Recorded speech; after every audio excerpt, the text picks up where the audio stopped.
Okay, I'll just do a little bit of intro and then we'll get started. Hello everyone. This is Night Talk, the pilot episode.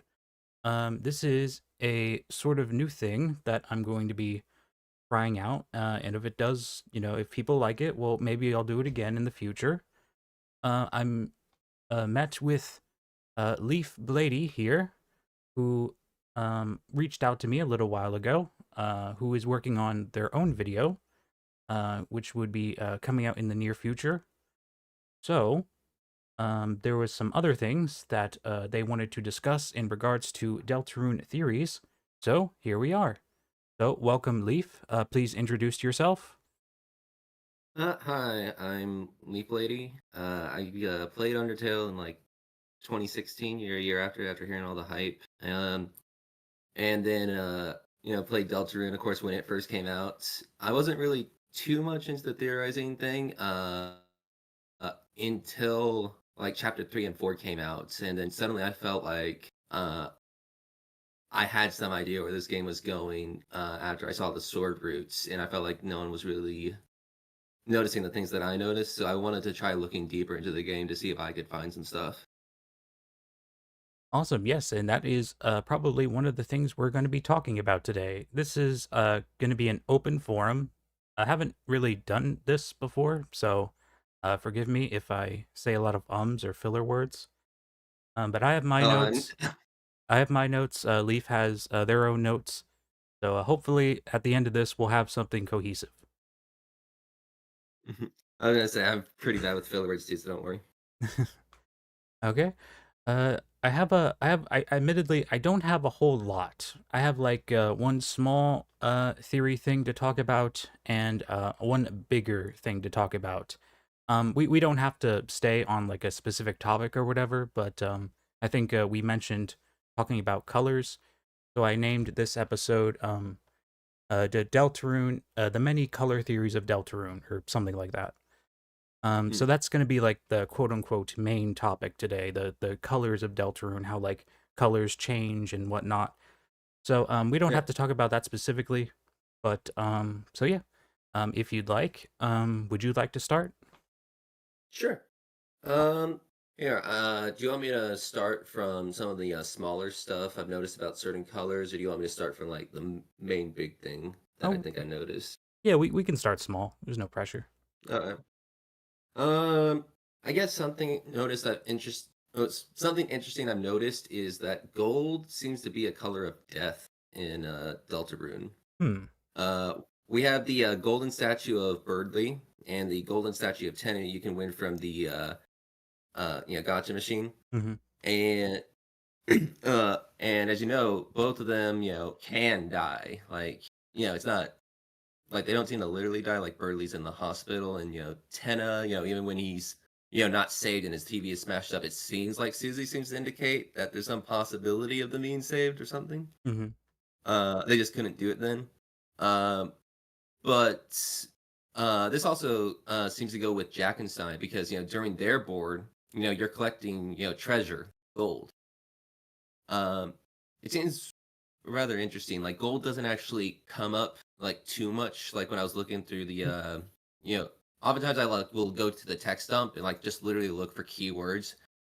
Gold actually doesn't come up too much, despite it being, the currency. Oh wait, no, wait, no, actually it doesn't. We use dark dollars, I forgot. But gold doesn't come up, too much. Like some other notable examples is like the gold stars that Gerson, he does the Mercy Stars, and he's of course dead. Mm, yeah, And then yeah. the mention of golden stars, during your fight with the knight, and I actually think the knight is of course related to death.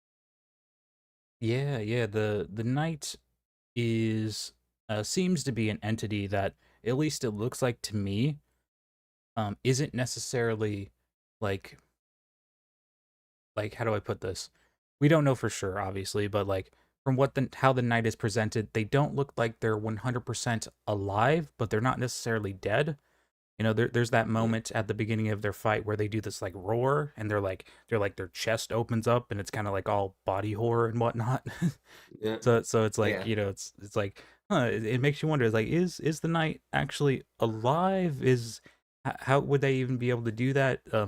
To me, it looks like they're like this amorphous being of like, like darkness, and like their form isn't really, decided. It's like it's indistinct, you know what I mean? So it's like Yeah. it could be that the knight is in this sort of like indistinct, like like a superposition or whatever of being in between alive and death. Mm. Uh, yeah. Um, but yeah, the interesting thing about gold is it's in between yellow and orange. Uh, and yellow and orange are the colors related to Noel and Des, in my opinion. I can like talk more. I'll get more into that later. Hmm. I think the yellow though is pretty obvious because when Noelle is in your party, her sprite features yellow the most. Oh yeah, and I think her menu UI is a little bit of gold or yellowish, kind of, Yeah, yeah. if I remember correctly. Uh, oh yeah. Funny thing about yellow, and I felt like I should mention this because it's a common misconception. Uh, Yellow, of course, does represent justice, but determination is also yellow. Like a lot of people think that it's red, because they think that's the red soul trait. It isn't. It's never stated that. But Right. determination is actually shown in yellow when you read it in the labs in the True Lab. Oh. Uh, I feel like that does have some interesting implications for Noel. Mm-hmm. Yeah, Yeah, yeah, it could be because yeah, if there was like if there were characters who I would say like would have like larger like portions of like determination compared to the other characters, it would be Noelle, Susie, and maybe Chris. Well, obviously all Lightners have determination, but I'm talking about like who has more like compared. yeah, And I would say Susie and Noelle would be like the top tier if there's like a gauge or whatever of like determination. yeah, They would be at the top. yeah. Uh, let's And see. to go Oh, to go a little bit further into the gold, there's obviously this may lead into another conversation later, but the golden flower in Asgore's shop, and how that is essentially what a lot of people, myself included, think is teasing Chapter 5, the field of pink and gold. mm, Um, I am interested in the association of that pairing, the pink and the gold, because we talked a lot about pink. Do you know what exactly like what do you think the association of gold and pink is there? Do you think it's uh, like a royalty thing, or it's like go ahead. uh, so it is multi-layered in its interpretation.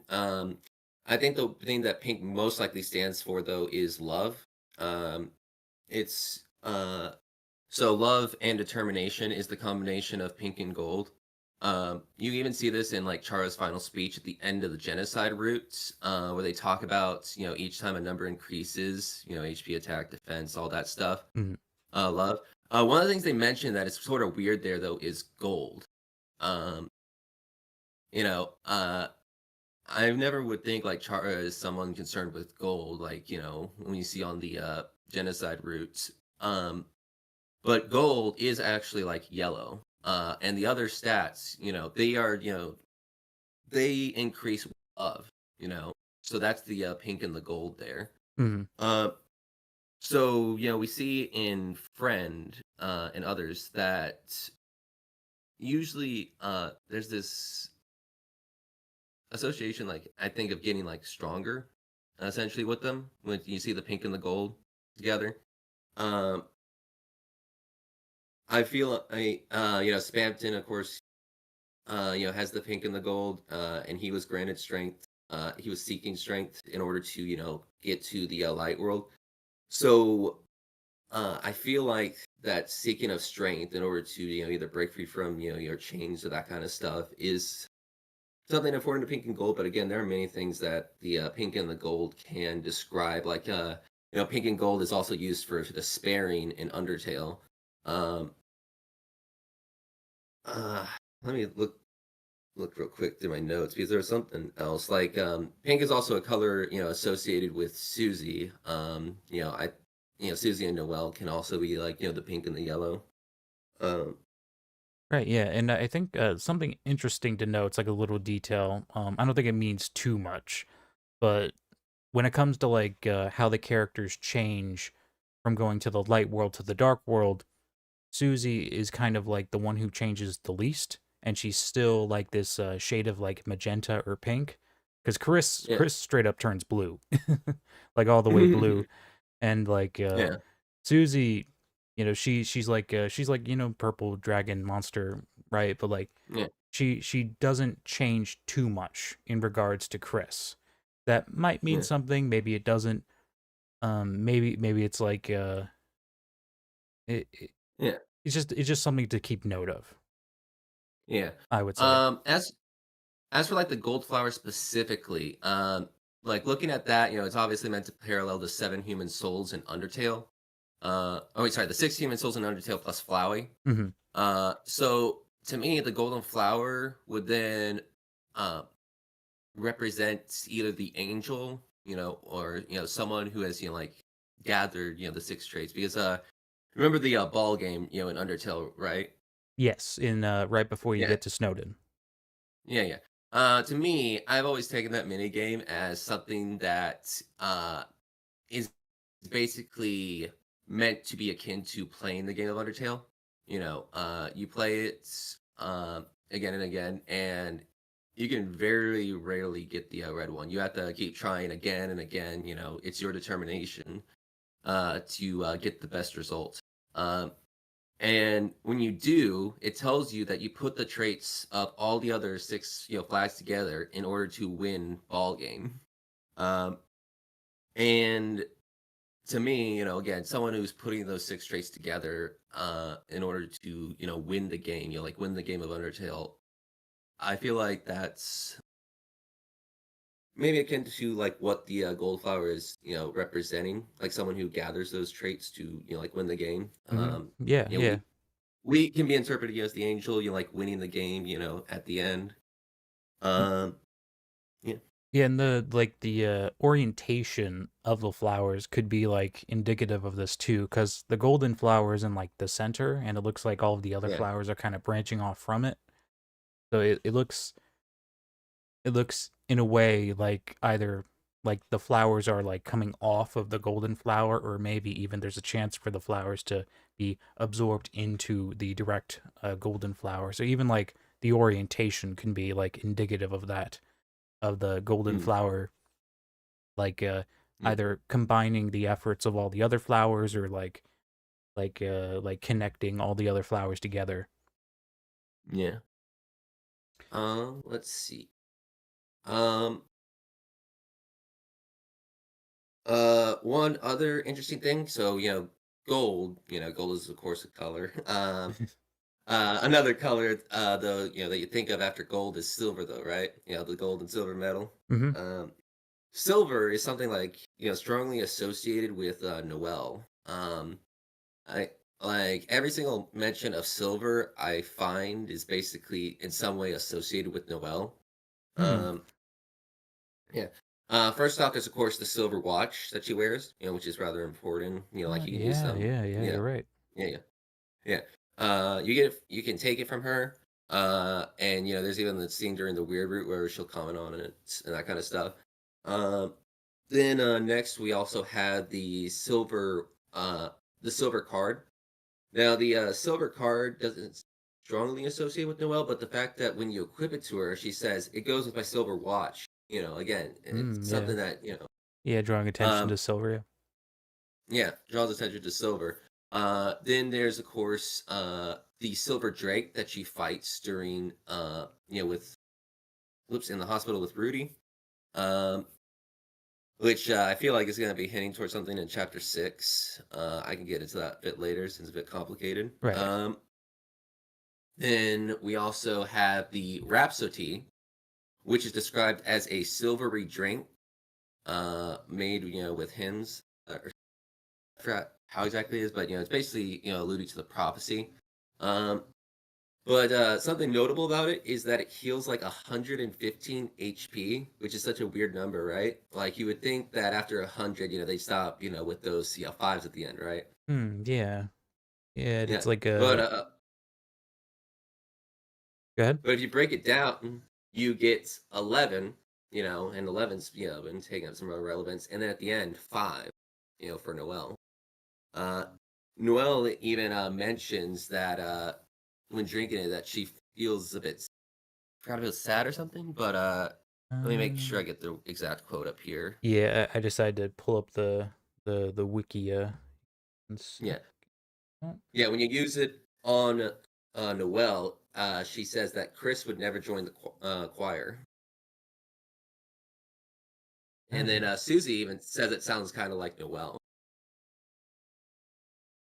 hmm. Uh, and then finally, the last mention of silver is, of course, during the night fight. They not only mention, Chris seeing golden stars, but at another point, they also mention that Chris sees silver stars, Yeah. That's which, like yeah, it's mentioned, I think. And, yeah, oh, sorry, go ahead. probably in reference to like the Knight's attack, which I found out recently was based on an attack from the Earthbound series. Yeah. But yeah, I think, we can agree that, no matter the knight's identity, they probably have some relation to Noel. Oh yeah, definitely. Obviously like the identity of the Knight is like huge, super like contentious still. I'm Yeah. perfectly fine. I'm a December Knight believer, but I'm perfectly fine with like, for now just saying like no matter what, I would say definitively the only thing we can say that the Knight is a member of the Holiday family. Um, Mm, so while I'm full on like December Knight, if it ends up being like another member of the Holiday family, I'd be like, yeah, that makes sense. mm. So Do go you ahead. want to get into your theory? Yeah, I was just about to ask. So I have a tiny theory, Yeah. and it's a little small. Hand. Let me pull up my notes here. This is a little something that I put together. Notes. So this is the smaller theory. Get started with. And it essentially has to do with the colors used in regards to our original main cast. I say main cast as in Noel is a main character, but this specific theory revolves around Susie, Chris, and Rouse. Mm, So obviously this is like not anything super crazy or groundbreaking. I just thought it was very interesting to talk about in regards to color. So, mm, Susie has this, like we talked about before, like this like magenta, pinkish, almost like a reddish sort of vibe. It's like the colors that are associated with Susie in the dark world, of course, mm, um, have this spectrum of like red. It's not necessarily red specifically, but it's kind of like in the realm of red. You know what I mean? It's like mm, magenta, purple, pink, those colors that are sort of like in there. Chris in the dark world has a nice shade of blue. There's, they have like dark blue hair, like light blue skin. It's not entirely blue. There's like a red, like bit of cloth on their shoulder. So it's not completely blue color scheme, but we can see that there's some solid shades of blue in Chris's design. Rouse is green. Rouse is very white and green. What I'm getting at here is that the main color used in the Lightner's color palette is red, blue, and green, which is associated with the three types of cones that the human eye can perceive light through. So the human eye has these tiny little like photoreceptors, I think they're called. There is the S cones, which specifically looks at blue light, the M cones, which takes in green light, and then they have the L cones, which takes in red light. So if you ever like, have you ever taken like a video camera and like held it up to like a computer screen or something, like very closely, and seen like the dashes of red, blue, and green? Have you ever seen that? no. I think I've heard of that though. Yeah, so the reason why is because like pretty much most I shouldn't say most because I'm not an expert in like computer monitors, but like for the most part, monitor only displays red, blue, and green, and then they like mix them together using the pixels on the screen because those are pretty much the only color like spectrums that the human eye can see. That's how, Mm. humans perceive light.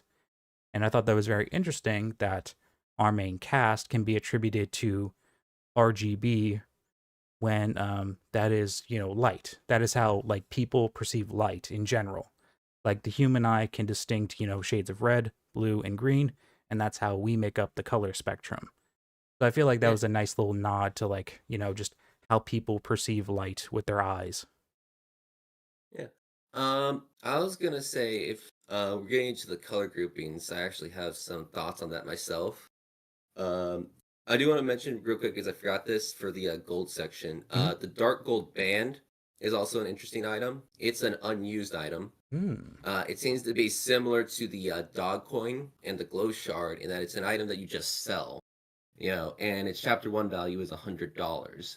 Hmm. Um, what's interesting though is in comparison to the others is its formula is the chapter multiplied by 210 minus 110. So then again we have the 11 there. The fact that it's unused to me links it, of course, to the unused text. It makes the dark and the gold. It makes me think that this item might in some way be related to Gaster, Yeah. just because of the fact that it's dark and it's gold. So gold being death, and then the darkness, of course, being black, associated with Gaster, and the fact that it's unused. Yeah, interesting. Um, And it can only be equipped by Chris, it seems. um, Yeah, I'm still not quite sure about this because the text here is actually based on the mannequin text because it actually uses the text from the mannequin. Mm-hmm. I'm not sure if that's meant to be intentional or if they somehow miscoded it because there is no unique text for it. That said, it weirdly works because in chapter two, if you were to buy it, when Noel is with you, I'm pretty sure it would have been worth $310. Um, And even if it is the mannequin, of course, has relation to Spamton, like pretty strong significance to Spamton. Right. So, yeah. Um, but yeah, a black metal with a golden shine. Black metal, of course, makes me think of the night. Golden shine, again, I've talked about like gold and its relation to death. But anyway, getting back to color grouping. Uh, I think that color groupings are really important for Deltarune. I've sure you've heard of like Gaster, green stir theory. The Gaster what theory? I'm sorry?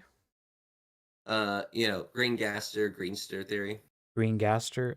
I think I've heard of it. Is it in regards to like the opening sequence, or sorry, the save screen can be like green if you're like very early in the game? Is that what's up? I mean, there's that, but there's quite a few other hints about Gaster's color being green. Throughout the game.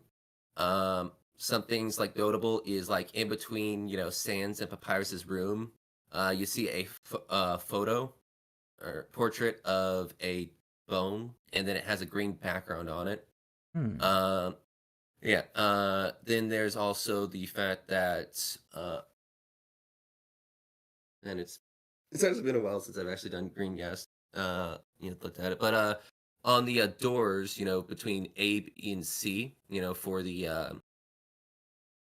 in the chapter three green room, Mm-hmm. when you get B rank, or sorry, there's A, B, and C, of course, and the colors go red, blue, or sorry, red, green, blue for A, B, C respectively. Um, and so you see the green door in the middle, and then to the left and the right, we have the red door on the left, and then the blue door on the right. The blue door leads to the fight with the water cooler, and the water cooler is, of course, considered like actually a pretty tough boss. Like, why is it so strong? um, and it's even related to Sans in another way. Despite being a hard boss fight, in that during one of the uh, for anyone who's in the Xbox or PlayStation version, you can actually see like sand stretched vertically, and his head looks like a water cooler on it. Really? Uh, Oh wow. yeah, And I and never seen the or played the Xbox version. yeah. And then the left door, the red, is related to Pirates because in that one you play mini games, a bunch of fun diversions and that kind of stuff. The middle door, though, of course, is where you play the gotcha machine, which insert 1225, and you're sent to some weird at this area, and you're just left wondering what the heck was that. Contributes a lot to the creepy pasta stuff about Deltarune and Undertale. Yeah. So, its association with Gaster, seems pretty obvious. Ye- Yeah, like visually speaking, that area is like straight out of like Yume Nikki. Like but Yeah, like in universe reason, like what it is, it could be anything really. yeah. Um, Other things that make me think that Gaster is green. Let me see if I can like pull up the thread real quick. But one thing,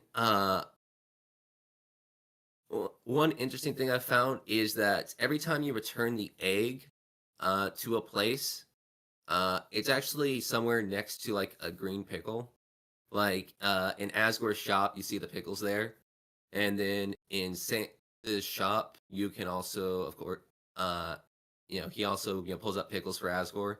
But then also, we haven't returned it here yet, but I'm pretty sure we're going to return it in chapter 5. In Noel's house, it mentions that there's pickles, like in the fridge. And I feel like we're probably going to be Hmm. putting the chapter 4 egg back there. The interesting thing about pickles is it was mentioned by Caddy's parents, I believe, that she actually bought them to scare them. Okay. And the reason that is like a real phenomenon where cats are actually like scared of pickles. Like you just throw one at them or Yeah, zucchini, like yeah, that. like yeah, you throw like a green fruit, it's like a pickled cucumber, whatever, they just start to freak out. Yeah. And yeah, because they think of it, like a snake.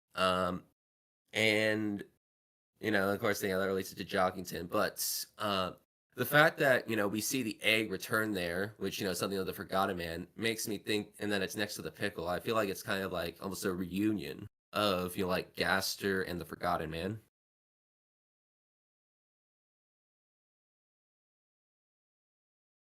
Um, Does that make sense?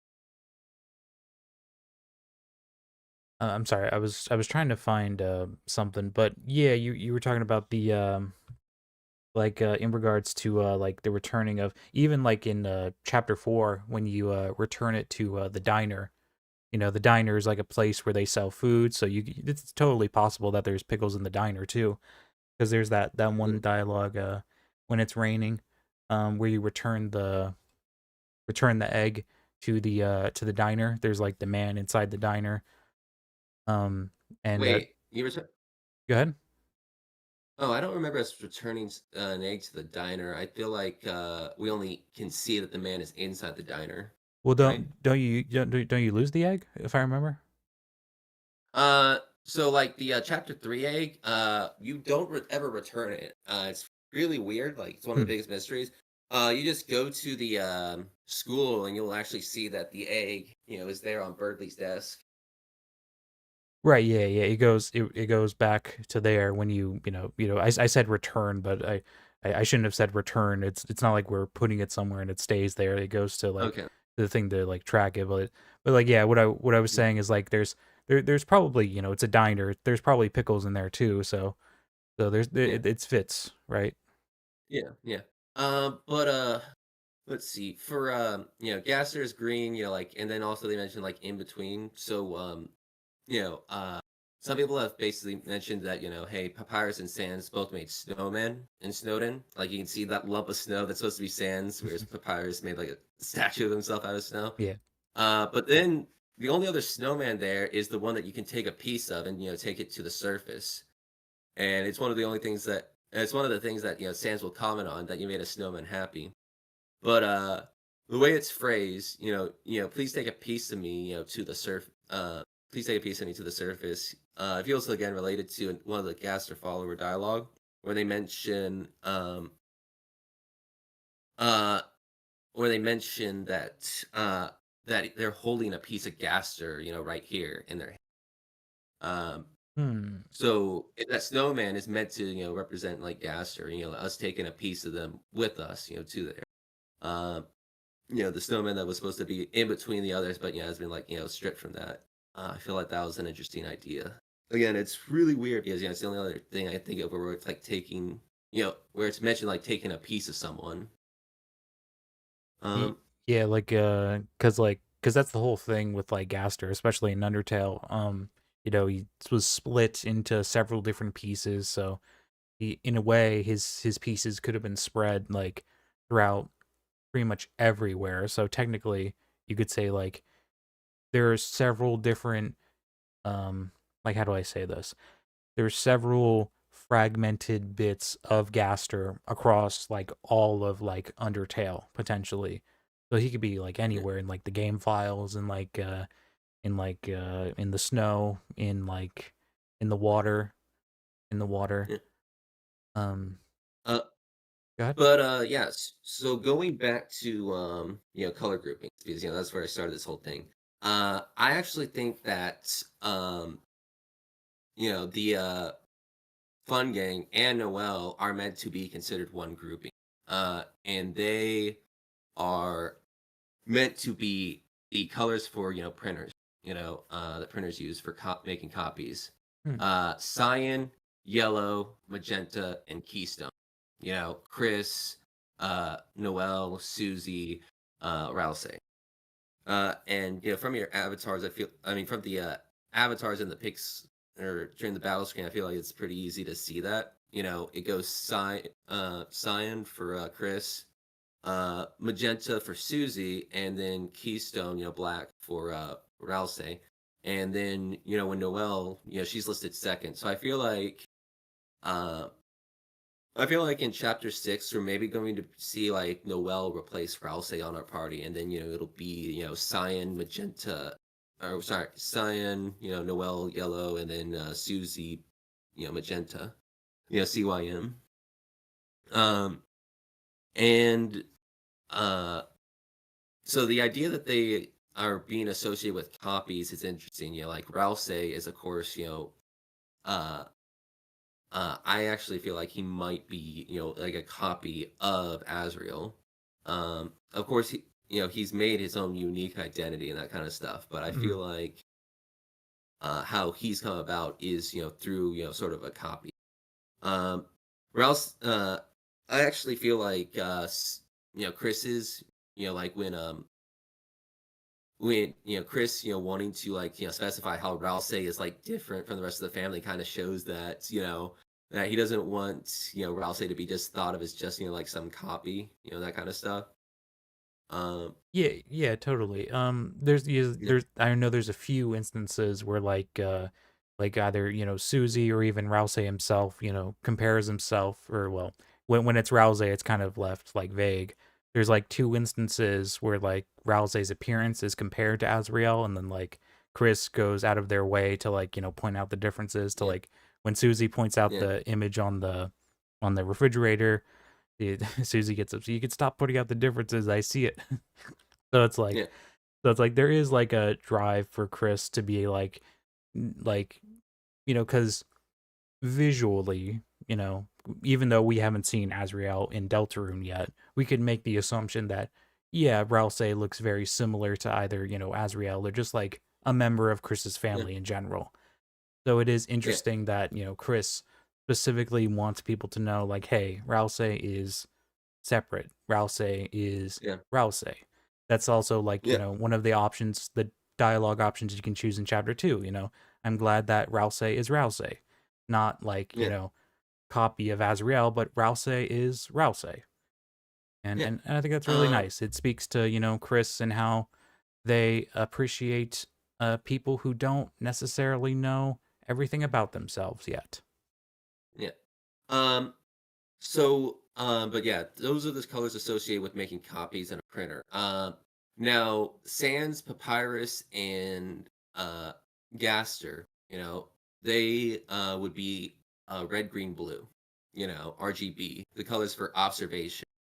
you know, the cones in our eyes. Mhm. Papyrus is of course red. Sans is blue, and then Gaster would be the green. Mm.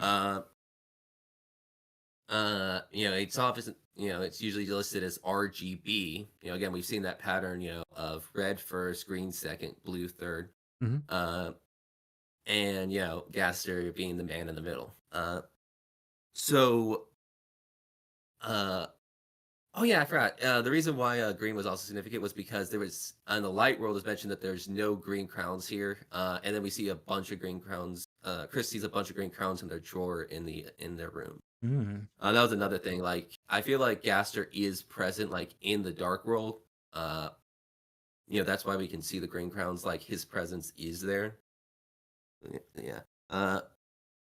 Totally forgot about that point. But Right. so for Gaster, the notable thing about like Sans is that he basically just watches us, during the entirety of Undertale. Like his role just seems to be observation. He will only intervene if at the end of the genocide route he believes that the world is going to end. That is the only time that he will intervene. It feels like a role of someone who watches, someone who observes. Uh, and then Gaster, his whole thing, like it seems to be that he's doing some kind of experiment, that he is watching us the entire time. Um, so I again can't help but think that him, he is again related to this idea of watching us and that kind of stuff. Papyrus is a bit weird. He doesn't fit into this, but also it seems like the Papyrus in Deltarune is a lot different than what he was in Undertale. So maybe there is something of how he was previously there. Yeah, it That is. will help us explain. Yeah, like it is very deliberate, I would say, from Toby that we haven't seen Papyrus yet. And it's kind Yeah. of weird that that is the option, or not the option, the decision, because obviously the only thing we can discern like from what, like how Papyrus acts in Deltarune is that one vague line that you can get if you go over to Sans's place at the very end when it's nighttime and everything, and you look inside, and it says it's a little messy. Yeah. And it's very I wouldn't say it's very different, but it is slightly different from how it looks in Undertale. Sans's house in Undertale. It doesn't look too clean, but it does look, relatively clean in regards to that Undertale Sans of Papyrus's house. So, uh, my initial like thought on that was, is Papyrus there? Is Papyrus not there to, clean things up? Because that could be an explanation. And also, like, my when I think about like how Papyrus acts, I think back to the end of the True Pacifist route in Undertale, where Papyrus is the first to run off and like try to find humans to interact with, because the Papyrus that we know from Undertale is relatively outgoing, relatively happy, hyper, outgoing, very amicable to other people. And we haven't seen Papyrus yet in Deltarune, which could imply that they are either very different from like a personality standpoint, or that he may not be there at all. I hope he's there. I Mm. hope that's not like a twist for later. I hope Papyrus will be in Deltarune, but the Papyrus that we meet in Deltarune could be very different, very closed off, maybe introverted in a way. And I'm not sure how I would feel if it would be crazy to see a version of Papyrus that was very closed off and Yeah. not very, happy or outgoing. It would be very strange and jarring to see that. Yeah. Um. Yeah. I mean, the thing, during the fight with like Azrael, we actually see that Sans doesn't speak in Comic Sans for a bit. There's some talks about whether or not that's intentional, but one of my thoughts is that maybe Papyrus won't even be speaking in Papyrus then. He won't even be named Papyrus then. that he will find his own name in chapter 5. Because my own personal theory is that Papyrus is like the secret boss of chapter 5. Um, Mm, yeah, maybe. for various reasons. Blue soul mode, of course, Hmm. to follow the yellow and the green. Uh, it would also kind of match, with this thing where it feels like the secret bosses are getting closer and closer to Lightners. Jebel, saw the light world. Spamton was, approaching closer to the light world, getting more power. Hmm. Uh, the knight was able, seems to be able to, go into the light world. And then, Gerson is based, on a Lightner. We know that for certain. So I feel like it makes sense then for the next boss to be a Lightner or more Lightner like. But I also think it would make sense because of the fact that each of the shopkeepers seem to have some relation to the secret boss. In chapter 1, Sham is of course. Whoops. Sham, of course, is friends with Jebel, and then Rule's card would come from the same plane deck, as Jebel. Hmm. Then in chapter 2, Sweet Cap and Cakes was hired by Spamton to try and infiltrate the Addisons, were of course, friends of Spamton at one point. Hmm. Uh, then Swatchling, or sorry, Swatch, that's the Swatchling. Swatch, uh, Spamton, stole his appearance, from Swatch. And then finally, Spamton is the shopkeeper. Right. Um, in chapter 3, we have the vending machines that sell us stuff. They seem to be related to Friend, because that's selling a smile to us. Hmm. Uh, and I do think that Friend has some relation to the Knight. That one is a bit more weird because again, like Ram isn't a shopkeeper, even though it feels like he should be one. It feels like he should be a secret boss and that kind of stuff, but they aren't.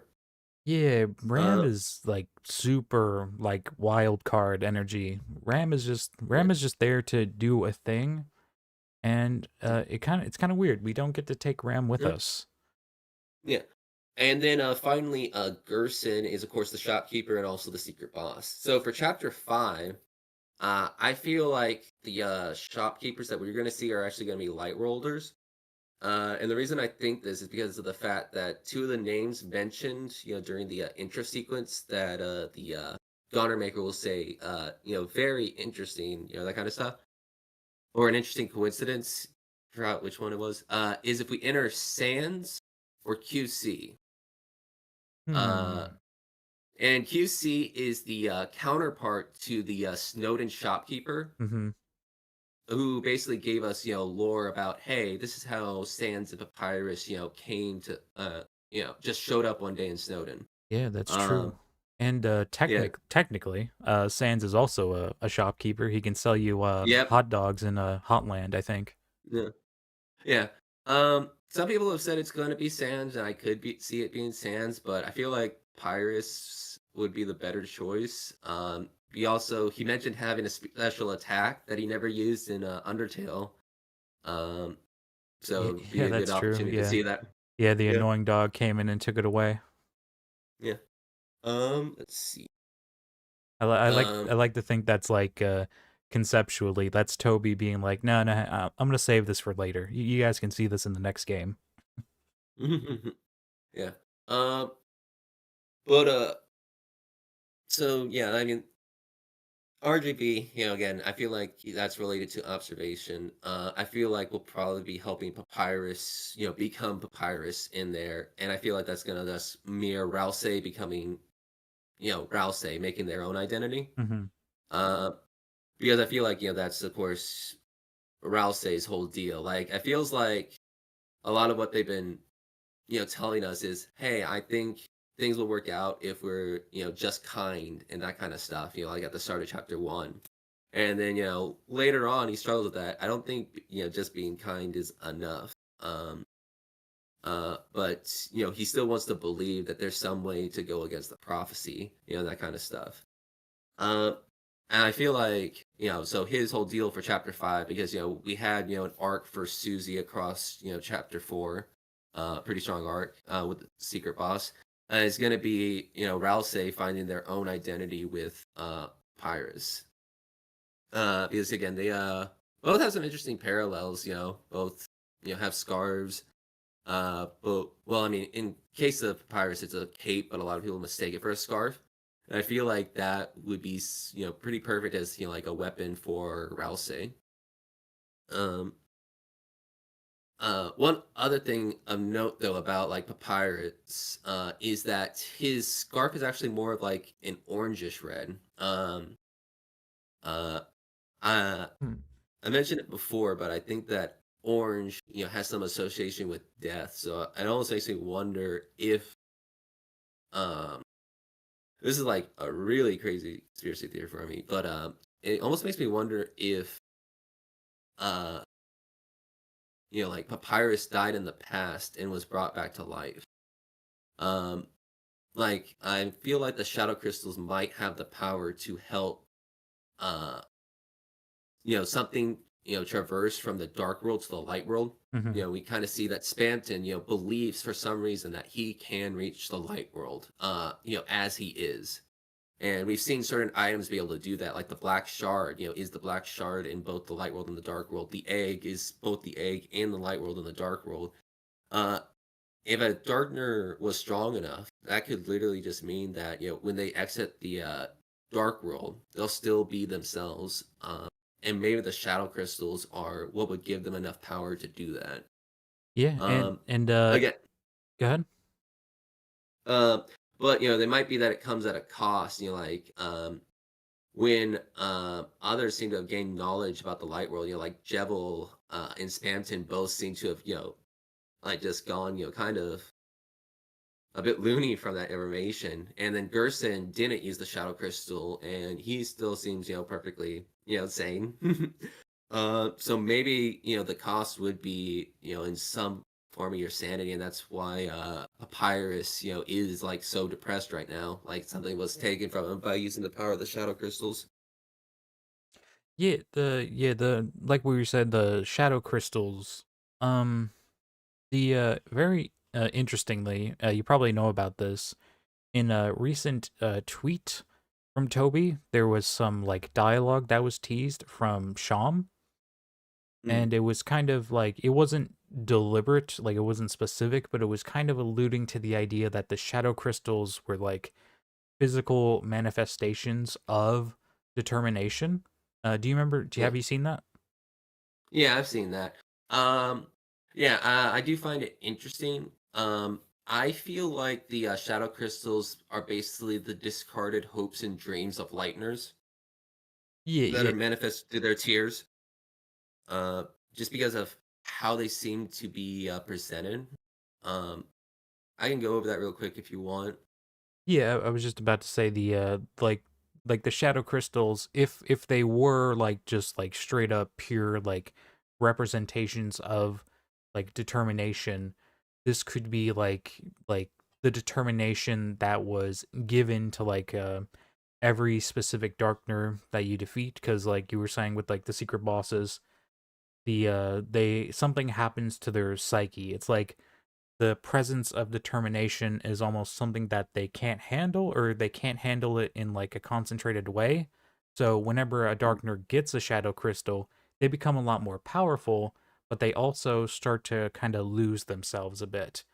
It's almost mm, like how do I say this? You ever hear that phrase, the will of the gods is unknowable? You ever heard that yeah, phrase? yeah, It's sort of like the relationship between the darkners and the lightners. The lightners using like the dark, opening up the dark fountains and such, in a way create the darkners. So like parallel, the lightners are sort of like gods in regards to the darkners. And, going off of that, we know that the lightners have determination, like the lightners have determination. So it could very well be that this is like almost like a pseudo like like the knowledge of like a higher plane of existence being given to the Darkners, and it, it makes them stronger, but it also makes them like it's not a power they can achieve, right? And I think that's like represented in Spamton, because like as strong as Spamton was at the end of it, Spamton was just a puppet. So it Mm. could be that that is the overall, like, how do I say this? The overall reveal that the Darkners are only ever going to be just the Darkners. And maybe, maybe the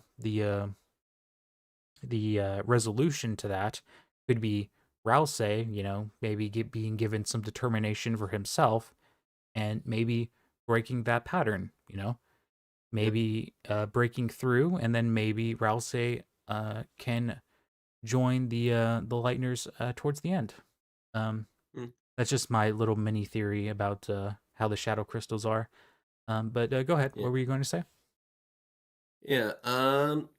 Yeah, I guess, yeah, for real quick, like strength seeming to help, them escape from, their chains, that kind of thing also seems to be represented in some other ways, like Chara at the end of Undertale, Hmm. Genocide Root. They are the one in control after we made them so strong. Hmm. Um and then during the sword route, we make it so that hero underscore sword grows so much in level, and then they end the game by escaping out of it and then confronting Chris. Uh, and they even break free from our control, even able to go off screen themselves with no input from us. Um, and then we also see that, with Warewire, at first, they're controlled by Queen, the plug boy, and they say, "Oh, it's not too bad, I look cooler," and that kind of stuff. Which, Queen being a representation for Carol, or a parallel to Carol, it almost makes you think that Carol's relation with Chris is kind of like a reflection of this, like some control over them.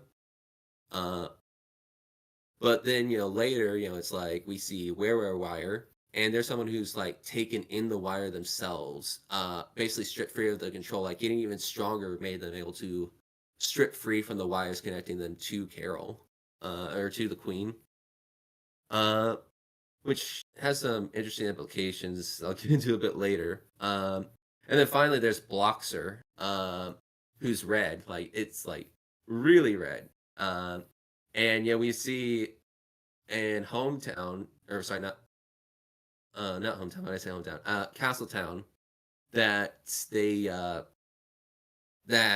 get stronger, their body gets stronger, and then but eventually their body gets so strong that it escapes from them, and it's even piloted by someone else. Um, so again, we're seeing this strength, of the body can, uh, that giving something more strength can actually make it like rebel against whoever is giving it that strength, which again I find rather interesting. Yeah, yeah. Um, It's like a pool of like your inner will, what your body is, and what your mind is making your body do. If you what's the word I'm looking for? If you neglect a certain aspect of yourself, your other parts might overtake it.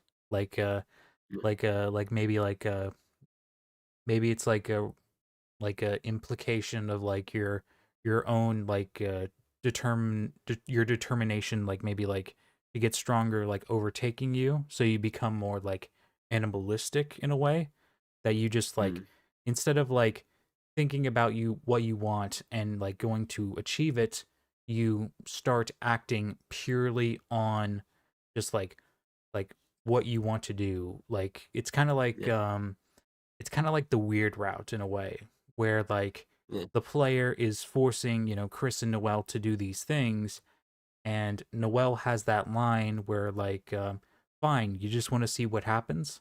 It's like it's like the player is acting purely on their own determination without thinking about the like emotional or physical ramifications of their actions.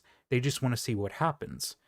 So it could be like this is like a representation of that, where you're so Mm, fixated on getting stronger, making yourself, like physically stronger or whatever, that your mind doesn't catch up. So mm, essentially, like it just starts acting on its own. You just start doing things that you wouldn't do in clear conscious. So, yeah. Yeah, again, interesting thing about the weird roots, is that, yeah, while Noelle does get physically stronger, none of that growth is for, her own character, or hmm her mind. She doesn't make the option to, stand up to Queen, talk back to her, which, I feel like is going to be the end of her arc, finally confronting Carol and, yeah, making her own individuality, not just being an extension, of Carol. yeah. It's like she's No, she's she's getting stronger physically, but like mentally, she's still very weak. yeah. Um, I think that's enough for RGB. We got kind of a bit sidetracked on that, but there were two more color groupings that I feel like are in Deltarune, at least being hinted towards. Uh, that haven't quite surfaced yet, and that would be Pog, purple, orange, green. Um, and I think that's actually going to be related to the purple dragon, Des, and Asriel. Hmm. Okay. Because I'm of the opinion that the prophecy has happened before. When you look at the prophecy panels, like it's a bit weird. Uh, like they don't make any mention, of our fight with King or our fight with Queen. They make that they reference these events in really weird ways. Like, the Queen's chariot cannot be stopped, uh, or uh, or the Lord of Screens will be, Split, I think it crap. says. The The Lord of Screens will be, You there? yeah, the Lord of Screens will be cleaved red by blade, I believe, Mm-hmm. or something like that. Yep. Um, Uh, but again, it's very like indirect. So my thought process on this, it's very complicated, but I just want you to accept this for now. I think that Des was like a human. Uh And uh, yeah. So and basically, when Rouse is describing the prophecy, they're the only ones who give this, specific like look at what the heroes look like. And we see a human, a dragon-looking monster, and then a figure in a cloak. hmm Uh, and to me, I think that's because Rouse actually saw who these previous heroes were. And again, the human was Des. The purple dragon, or the dragon we saw, was the purple dragon that's on the How to Draw Dragons book. And then the last one, the Prince from the Dark, well, that's Asriel. We see that Toriel is a queen in the Dark World, so by natural, like, I forgot what the term for it, by natural inference. Um, uh, Um I can't think of it either. By yeah. So dang it it. would be natural to conclude maybe, uh, that Asriel is a prince. hmm Um, Yeah. Yeah, and so I think that he is the Prince from the Dark. That purple dragon from How to Draw Dragons. Was of course there. Uh, and then Des was that human. Um, again, I feel like I get like a lot of a lot of people like are really not fond of human Des, theory and that kind of stuff. I've like gone extensively into it, like with lots of people. hmm If you're willing to just accept that from me, so like go into that theory, I'd appreciate that. Yeah, If you want to like well, talk about that, yeah, that's human theory. I'm not necessarily 100% on board with it, but I kind of like it. I like Des yeah, theory, human theory, because it kind of yeah, like it endears Des and Chris a little bit more. yeah, I'm I'm yeah. I'm not Sorry, you can go ahead. Yeah, I was just saying I'm not 100% on board with it, but I like it. I like the theory. Yeah, yeah. I feel like this theory could.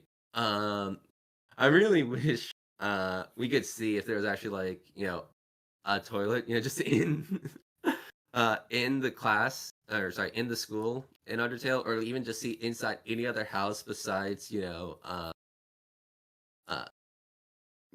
besides Chris's house and Carol's house. Because if we could, and we could see that there was a toilet or not there, I feel like this would be just case closed on this situation. Um, but yeah, so for like, so basically, I think that purple, orange, green, that was their combination. They're this secondary and I've also like has a few other reasons why I think this. One is that at the end of chapter 3, one of the things that Tenna praises us for is our bravery and our kindness. Uh, Bravery and kindness were the soul traits of the orange and the green soul. Hmm. And throughout the game, there are multiple instances where Susie is praised for her bravery, and Rouse, constantly talks about kindness, uh, and talks about like how we need to be kind and that kind of stuff. Um, but they also mentioned their like admiration, for Susie, how brave she is. So I feel like at some point they are going to maybe change, like green will no longer be their associated one of their associated colors, and maybe it'll become orange. Um, but Oh, getting back doesn't to it, sorry, um, doesn't Susie turn orange in the second sanctuary? yeah, I guess that could be it. Yeah, um, yeah, I'd actually a pretty interesting point. Yeah, she does definitely look more orange there. Um, Um, because I'm not sure. I'm double checking it right now because I could have sworn she does turn like a little shade of orange. yeah. Looking at it right now, like Chris turns like a dark purple. Mm. I can't find the sprite. Um, but yeah, I'm sorry. I was just adding that. Yeah. Um, but yeah, so bravery, bravery, kindness, orange. Even during the vessel maker, two of the traits that you can choose to give to the vessel are bravery and kindness. The others were like ambition, voice, and mind, I believe. Yeah. And all those are definitely all interesting. None of them are soul traits, so it's interesting that bravery and kindness are the ones singled out. Um, and again, during the battle screen, our tension bar on the left is orange. It's even specifically called out as orange by one of the puzzle pieces during tutorial stuff. The axe, they're orange, and then the battle box is green. I'm not sure. Like, I'm pretty sure the orange is from death. Like, I feel like that is just something that comes from her. Mm-hmm.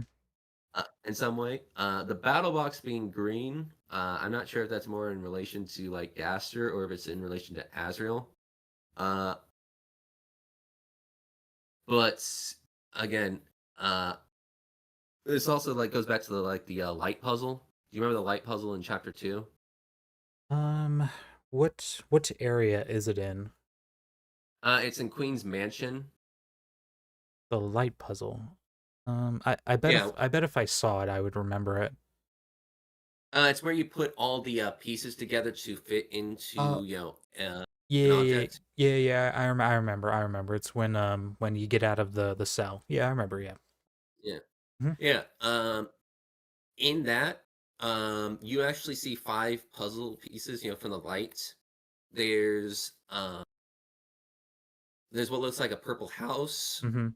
uh, a yellow light. Again, it's not really described. To me, it kind of looks like almost like a quarter of the sun, shining down. Mhm. Yeah. I really wish I knew what that piece was because I feel like I'd be able to make a lot more clear conclusions from it. A bird. And the interesting thing about the bird is that its description says that and if you look into the code, it says aqua. It doesn't say cyan or blue. I would have thought it says aqua. Hmm. Uh, then we have like what looks like a green wave, water, darkness, that kind of stuff. One second, sorry, I'll be right back. Okay. Take your time. Oh wait, no. I'm opening up things on the side here to see if I can pull up the puzzle.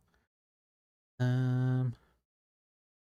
See, just going off by what they were saying, one of the symbols looks like a sun, one's like a bluebird, one kind of looks like a purple house, the green wave, like they were saying. The last one looks like a yellow boot, which is kind of cool. Um, we're about. Sorry about that. Oh, you're good. I was about to read chat, but you're good. Go ahead. Yeah. Uh, One of them is an orange shoe, Mm-hmm. and it is they call those orange green wave. Green wave, of course. Brings water related to darkness, that kind of stuff. Uh, Purple home, yellow, aquabird. All right, yeah, that's all of them. So to me, those relations, of course, bring to mind the orange shoe. The only one I can relate that to is Des, and because the fact that she is the one most associated with shoes, like you just see a pile of shoes in her closet. Yeah, there's like a bunch in Uh, her. Yeah. so yeah, it makes me again think that her color is meant to be orange. You can even look at Jackenstein. Uh-huh. Jackenstein is a very interesting enemy because of the fact that it attacks you with Jackenstein's pumpkin. It doesn't have a name, Mm-hmm. and it feels almost reminiscent of like a soul. Uh, there's a point where Jackenstein takes off their head to show what's underneath, which parallels with the part where Chris imagines the knight taking off their helmet and then starts thinking of Jockington to try and distract from that. Uh, and Another thing notable about Jackenstein's design is it seems like they have a second face, like on their chest. Um, Oh yeah, it kind of does. Yeah, it does kind of look like yeah, another face. yeah. So to me, the fact that the pumpkin is red also, like it brings to mind the human soul, and then when we shine light on it, it starts to turn orange. So I feel like Jackenstein is meant to be like a death parallel, or death and night parallel. Like Um, trapped in the dark zone. yeah. Um, yeah. Uh, so again, I really feel like orange is meant to be Dess's color. Yeah. Um, Just two more things. Dessa's guitar looks a bit orange too. And yeah, this is not this is kind of like in general, but like every time we see like well, I should say the only time we've seen like quote unquote December so far, like the only time we've ever like seen her, like not actually seen her, but like seen like her yeah, the silhouette. silhouette. Yeah, it's like an orange what's the word I'm looking for? Flashback. Like a flashback. Yeah, orange hue, Yeah, it's got the orange sepia. hue. Mm-hmm. Yep. Yeah. Yeah. So yeah, they're purple, orange, and green. I still really wish we knew anything more about that purple dragon. Like I have, some theories that, it kind of relates to the four loves, based on the fact that she's described as dressing immodestly. Um, and one of the four loves is Eros. Um, but yeah, it's a bit hard because again, we just don't have much information about the purple dragon Mm-hmm. to work from. Um, but they are these. So to me, those were the heroes in the past. They had their own adventure against their own Mm-hmm. knights. Yeah. Um, The OG fun game. and yeah, and something happened uh, that caused everything to stop. I feel like Azrael was most likely the one who locked away all the darkners, in the classroom, and that the shadow crystal, came from his tears as he locked it all away. We see this, in Sham, describing his sadness and locking away, or sorry, their sadness and locking away Jebel within there. And then, I feel like, since Sham was, of course, has a strong relation with Azrael, we see Azrael draw Sham on their computer.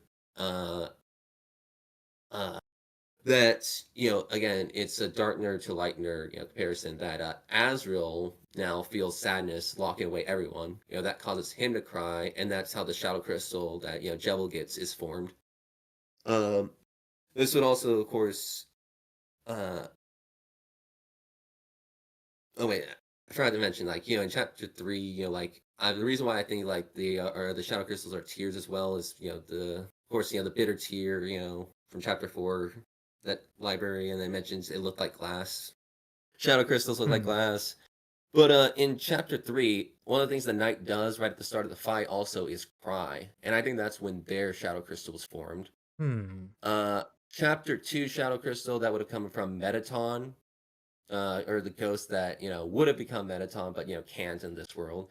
Um, seeing that body that they made, and what they can achieve. So again, it's an abandoned hope and dream that they had.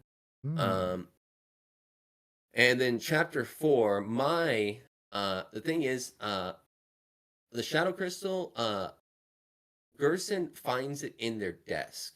So to me, and then we find, Gerson's, corpse, the memorial to him, with the hammer and the snow globe. Hmm. We Yeah. find that in Alvin's desk. So to me, that is Alvin looking at his father's corpse and then, crying, at that site that he can ever resolve things with his father and that kind of stuff.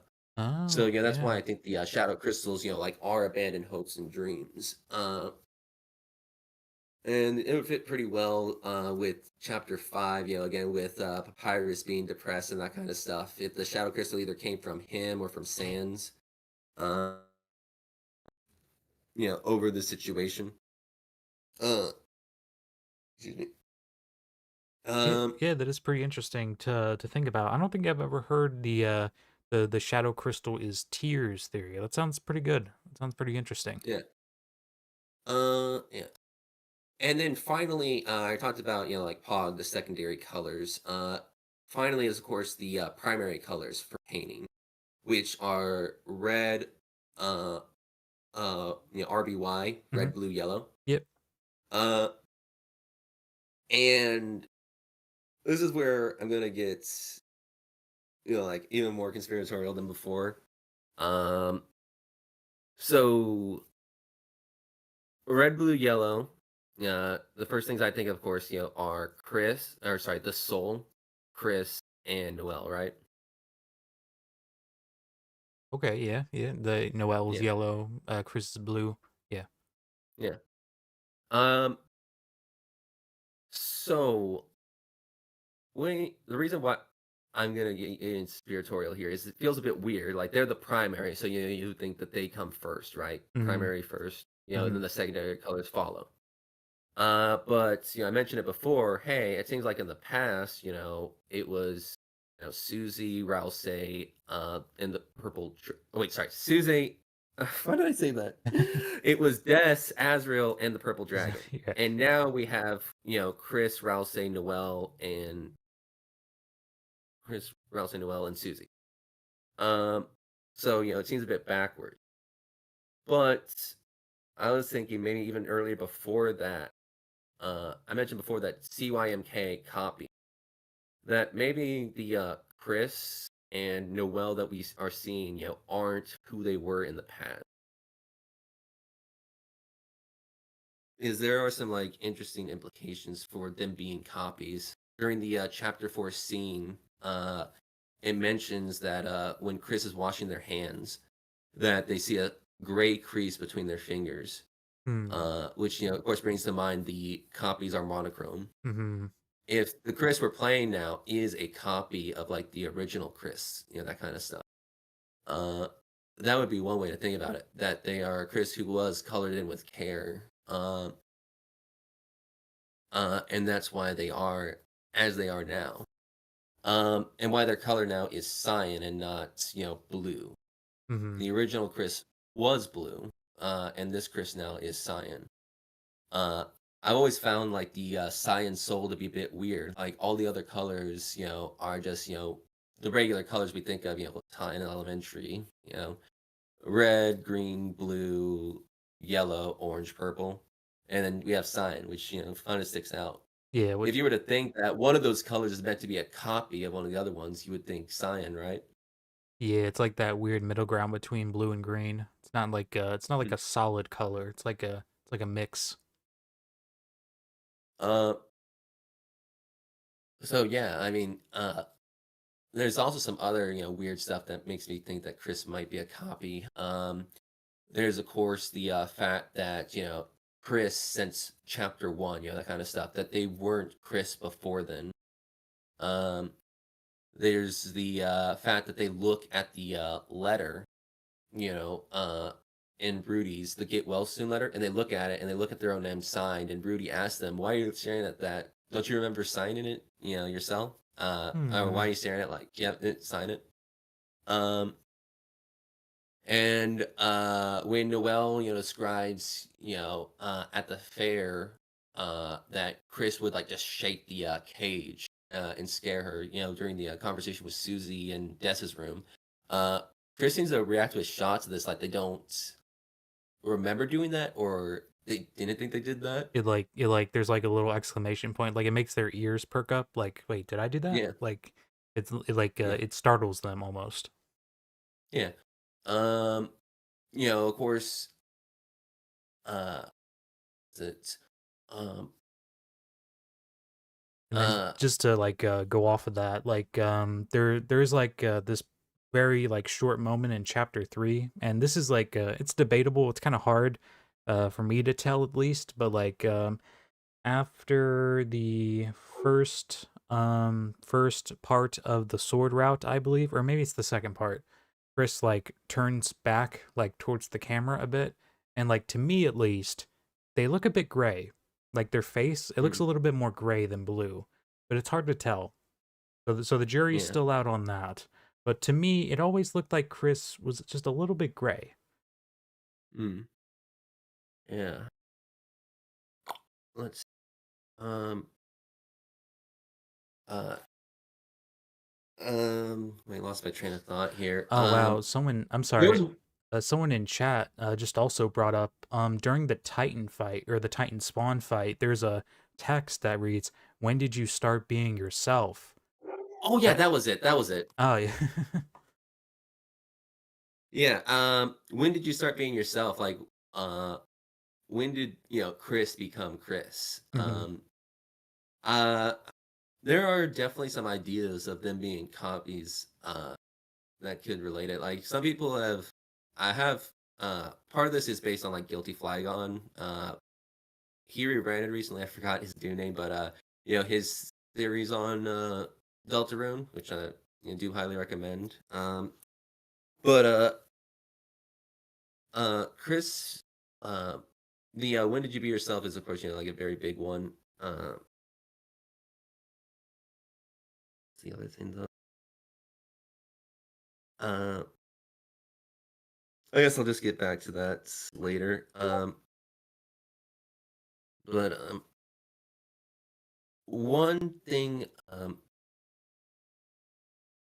for RBY, so again, there's an original Chris, there's the Soul, and then Noel. And I said, that I think that Noel maybe wasn't who she was before then as well. Hmm. Um, and most of that comes from the ARG. You remember that, This right? band with Where sweepstakes, yeah. we had to sit, yeah. And then we had the second one, and it said, like you answer like 11 years, or 16 years. If it's 16 years, it says then it was the first time she ever smiled in her life, and then 11 years. Um, uh, so I think like maybe 11 years ago, there was like a different Noel. And it's something that we can kind of see, like come back when she's in the dark world. Because, like at the start of chapter 2, we see her in the same pose that she is in after using Snowgrave on Birdley. This, ex- you know, Hmm. def- defeated, like horrified, look on her face, stay away, like something is happening to her that is like making her completely distraught, Hmm. uh, and bringing back, memories. Um, and I and I think again, yeah, this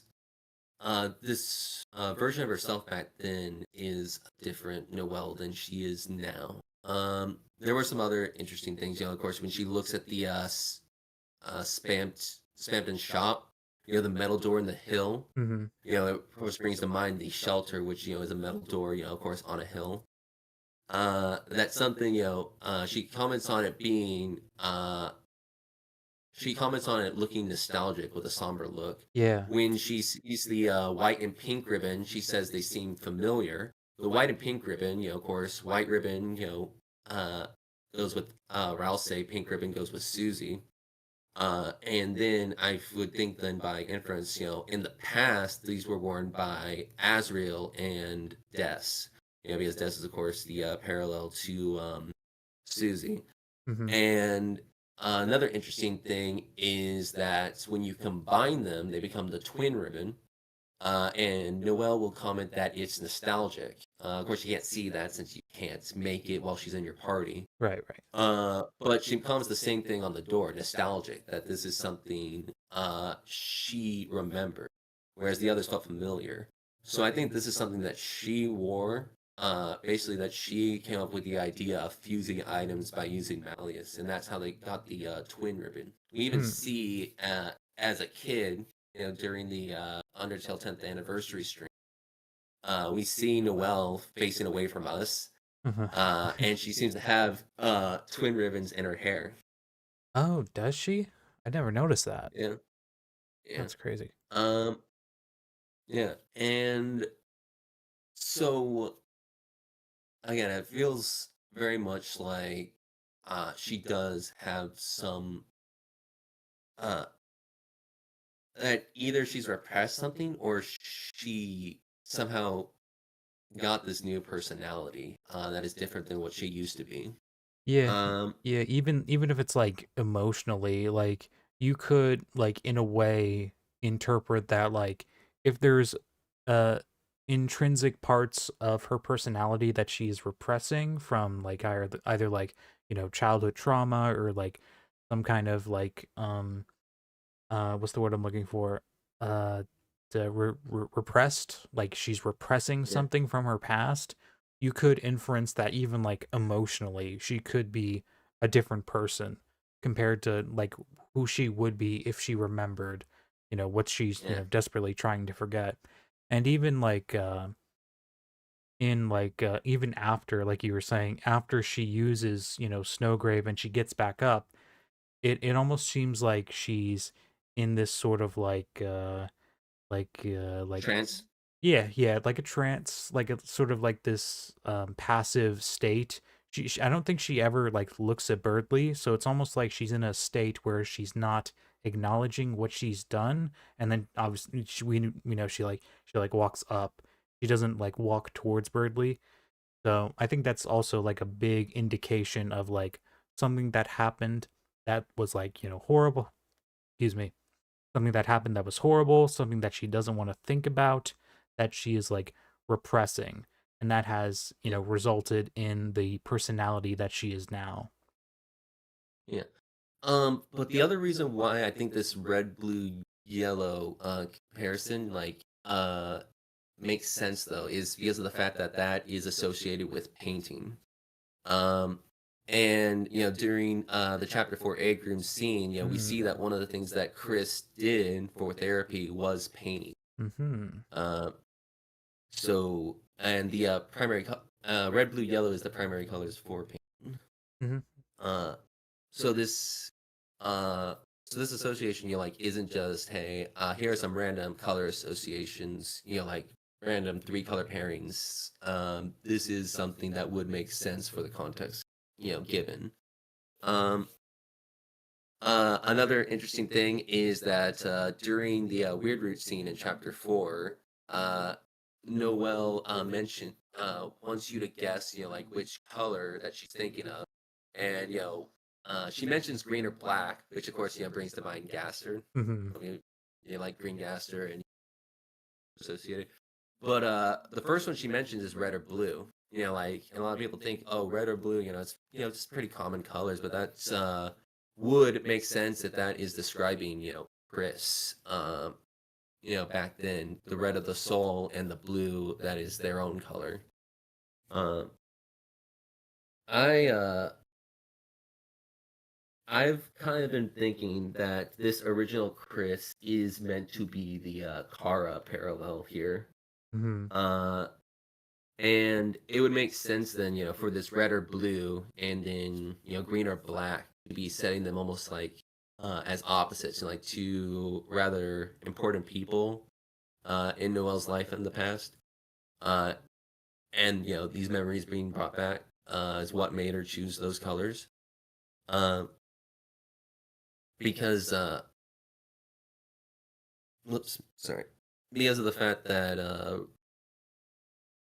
uh, Chara and Gaster seem to be set up as almost like contrasting forces in Undertale. Um, Chara at the end of Genocide I mentioned before, like they're the accumulation, of numbers, 9, the highest number, that kind of stuff. And we see whoops, sorry. And then if you look at the code, Gaster is listed as an enemy. And if you were to defeat them, they reward you with like negative 6,666 experience and negative, 6,666 gold. Yeah. Taking away all the things that Chara says that they want to accumulate. And more than that, like 6 is of course, 9 flipped upside down Yeah, or it's the vice inverse. I versa. was just thinking that. Yeah. Uh, so to me, it almost like sets them at odds with one another. Um, so yeah, I mean it's.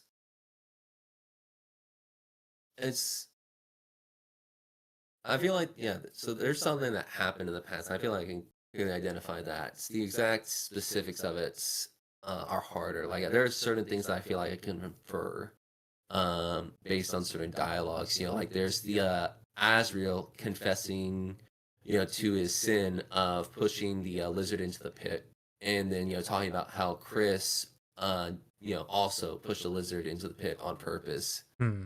Um, and makes me think of like what could have happened in the past between them. Like if they pushed Gaster and he's like the creator of these dark worlds, it would make sense then for maybe well, for him to be, of course, be scattered across space and time and create the prophecy. Like, it could have been that they pushed him in there because they wanted to stop the prophecy from happening because one of them would die.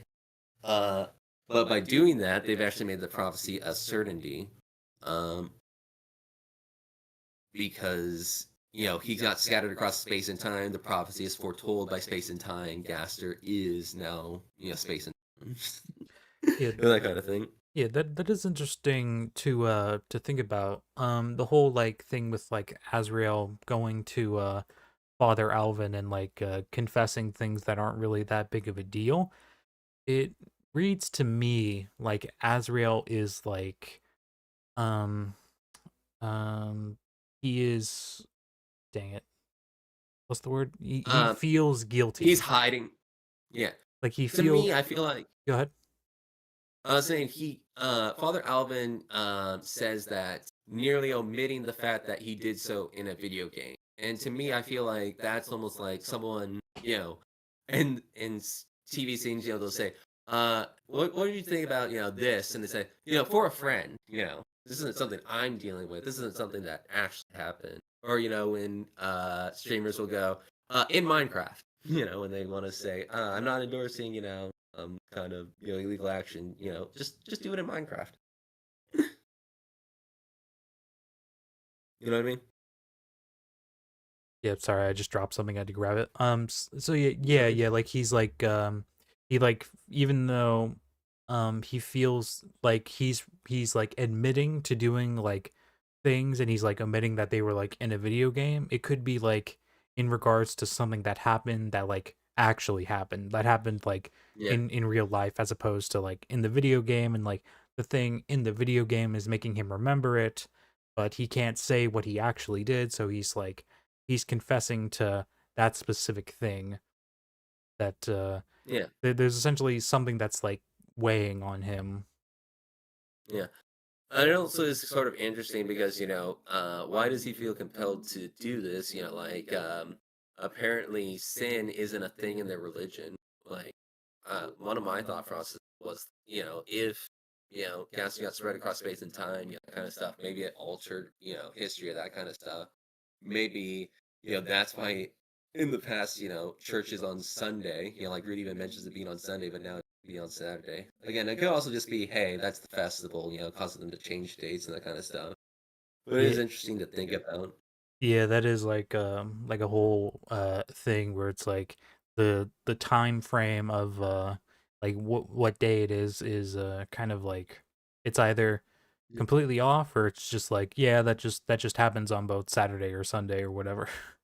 That yeah, was like a big thing with my um yeah, one of your videos. yeah, relatively recent where I talk about how like the days if like they're like how do I say this the theorized timeline of events goes over like the Easter holidays. You know, it starts Mm, with Thursday and then Friday, Saturday, Sunday and like it ends on Sunday, which would be I think chapter 5. I have to look over the theory again, but yeah. that was like what I picked up. But then like a lot of people were just like yeah maybe just church it happens on Saturdays too. Which is totally Mm, possible. It could just be like yeah, the time frame is not that important and they just decide to have church that day. yeah. Um, so let's see. Another another big one with oh yeah, so like I mentioned before with the CYMK being copies. So like those are how like Chris, Noel, and Ralph say can all be copies. Copies of Azrael, copies of the original Chris, and then Noel is kind of like a copy of herself. Someone that she used to be in the past. That kind of.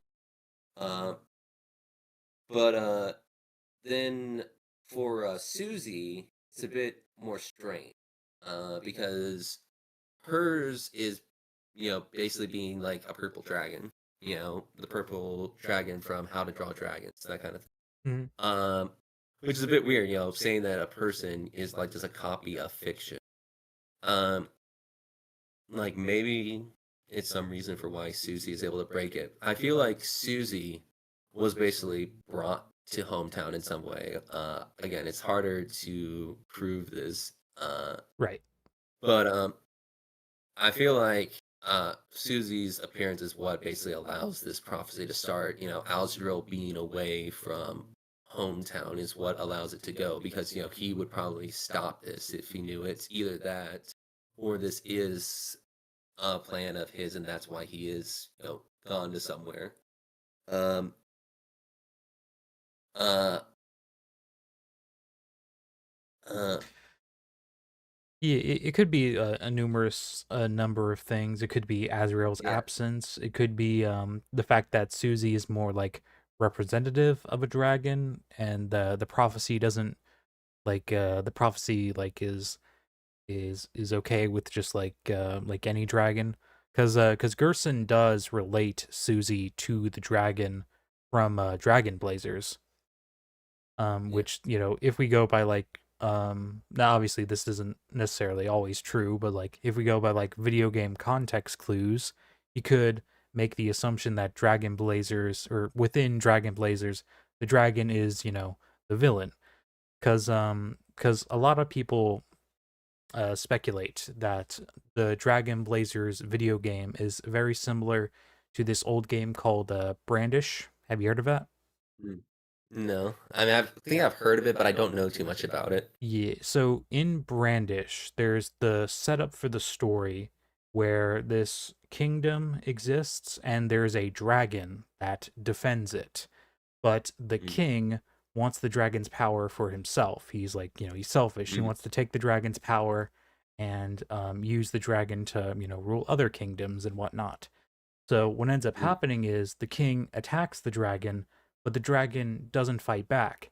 The dragon just decides to destroy itself to stop the king from getting the dragon's power. And as a result, the Mm. king is then turned into a giant, freakish monster. The wording used in the game is the king is turned into like a terrible beast, but like in Mm. the actual like gameplay of it, the king looks like a dragon himself. And if I Mm. remember correctly, I've never played all of Brandish, but I've seen it be played.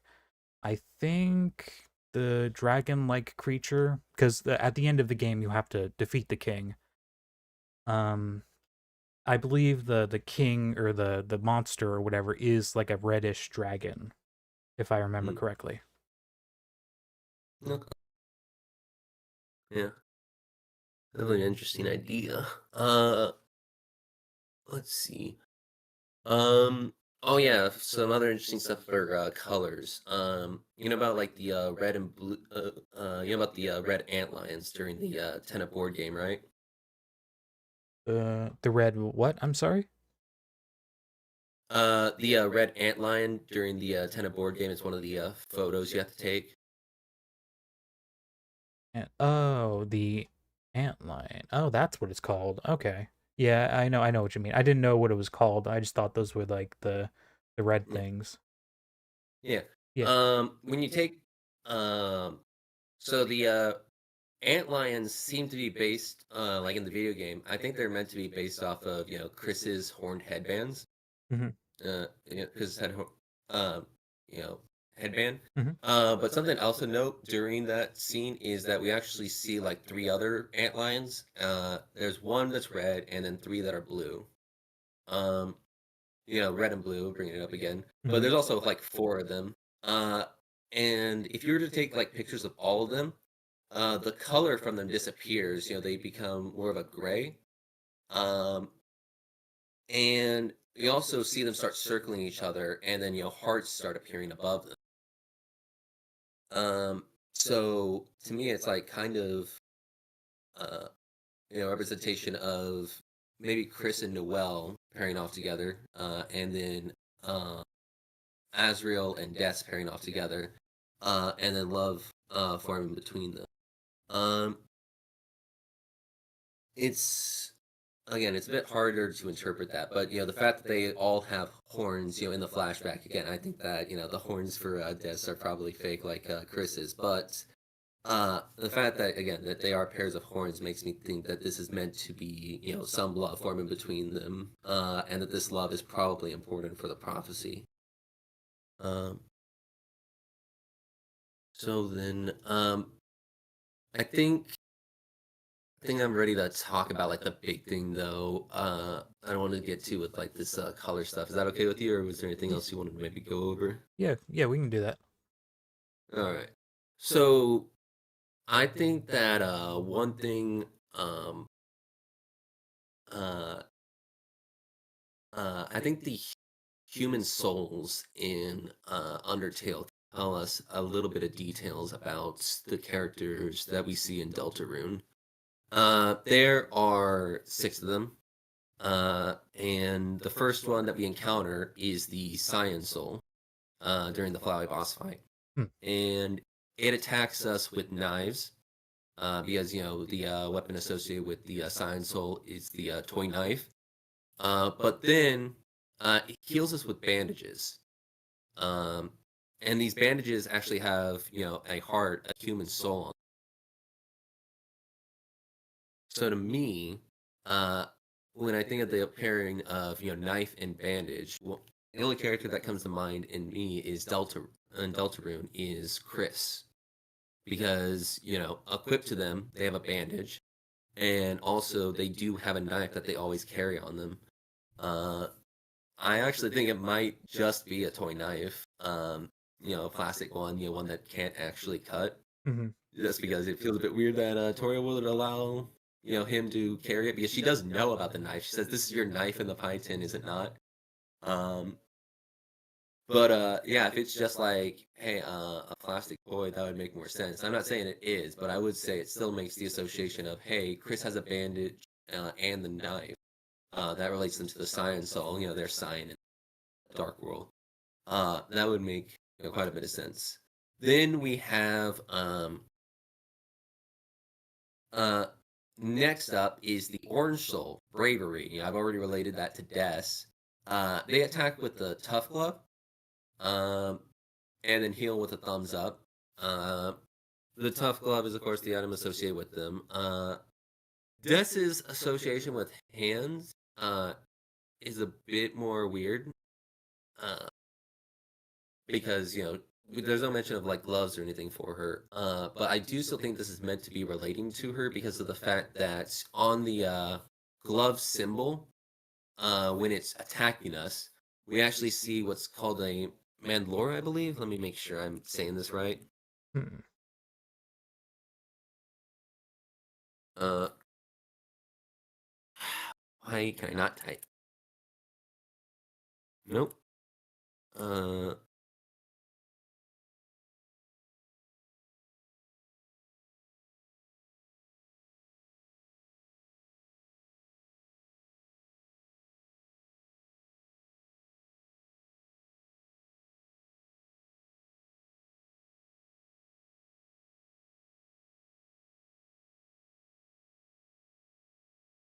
I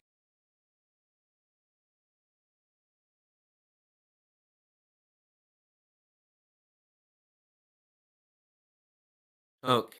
The mandorla. Uh, you know what like a Venn diagram is, right? Yeah. Yeah. So the mandorla basically looks like a Venn diagram, and basically what it symbolizes is two separate yet joint things. You know, the intersection, you know, and that kind of stuff. Hmm. Um, so two things that were separate. You have some sharing, and then after you basically pacify the orange soul, the green thumbs up. They all have souls in that hole. Um, so you know, hands with holes in them. That of course brings to mind Gaster, and also the knight, because they seem to also have a hole in their hand. You know, we see Hmm. them, sucking with that. Yeah. uh, and then so the fact again that it also has like a human soul on it again makes me think that this, you know, human soul is meant to represent another human, and that being death. Because none of the other four souls actually have any references to the heart. Uh, Hmm. I guess I should mention real quick, just so this theory makes a little bit more sense. I actually think that Undertale is a video game made by Asriel. You know, and the It, start of chapter one, we actually inspect his computer, and it talks about a game where the final boss was, a monster with rainbow wings, and we see this in Delta, and that just perfectly describes Undertale. It would also make sense of some certain diegetic elements, like why does Asriel come at the end of the game during the credits, in his angel form, and tell us, hey, here's the credits, and then also Flowey. Like people like say that Gaster is the creator of Deltarune because he's the one who took over the Twitter and was announcing everything. But something that a lot of people know is that when Undertale was releasing, Flowey was also the one in control of the Twitter and talking about the game. huh. Interesting. You, Yeah. you said that So, when if you remember when exactly was that in regards I'm in pretty sure regards that would. You go ahead. in regards to like because I know like Gaster like shows up whenever there's like a new chapter dropping, but when if you remember, when do you say like Flowey was like in control? I want to say it was probably in 2014 to 2015. Hmm. Let me see if I can pull up the tweets.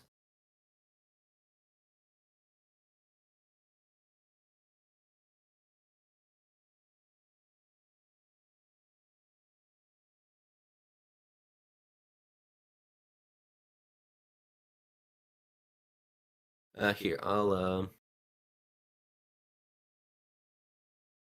send a link to you.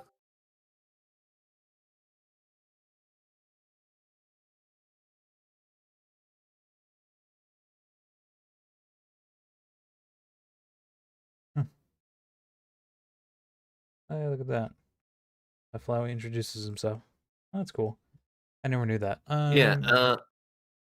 Here, yeah. I'll also send this because this will make it a bit more clear. I see it. It changed to the Flowey avatar too. Okay. Yeah. So yeah. That would probably explain why like so many of the details in Undertale actually like reference Deltarune. Again, it's fiction created based off of things that Asriel has observed. Um, and so to me, like the human souls that we're seeing are probably based off of people, like close to Asriel in their life. So Yell Chris, or at least copy Chris is cyan, Des orange. Blue I'll get to a bit later. Then purple, perseverance. The cloudy glasses and torn notebook are what are associated with the purple soul.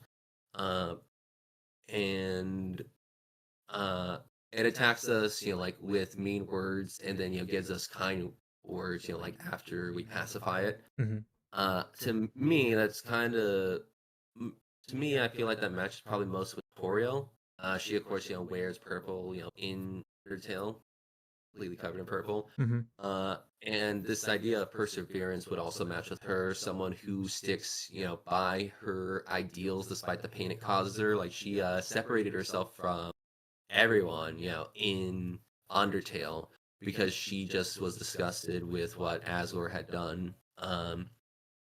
And again, that's that, sticking with ideals despite how difficult it is.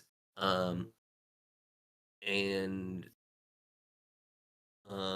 then following that, oh yeah, then the she of course writes in her journal, and the glasses you see in her wearing glasses, so those would match with her.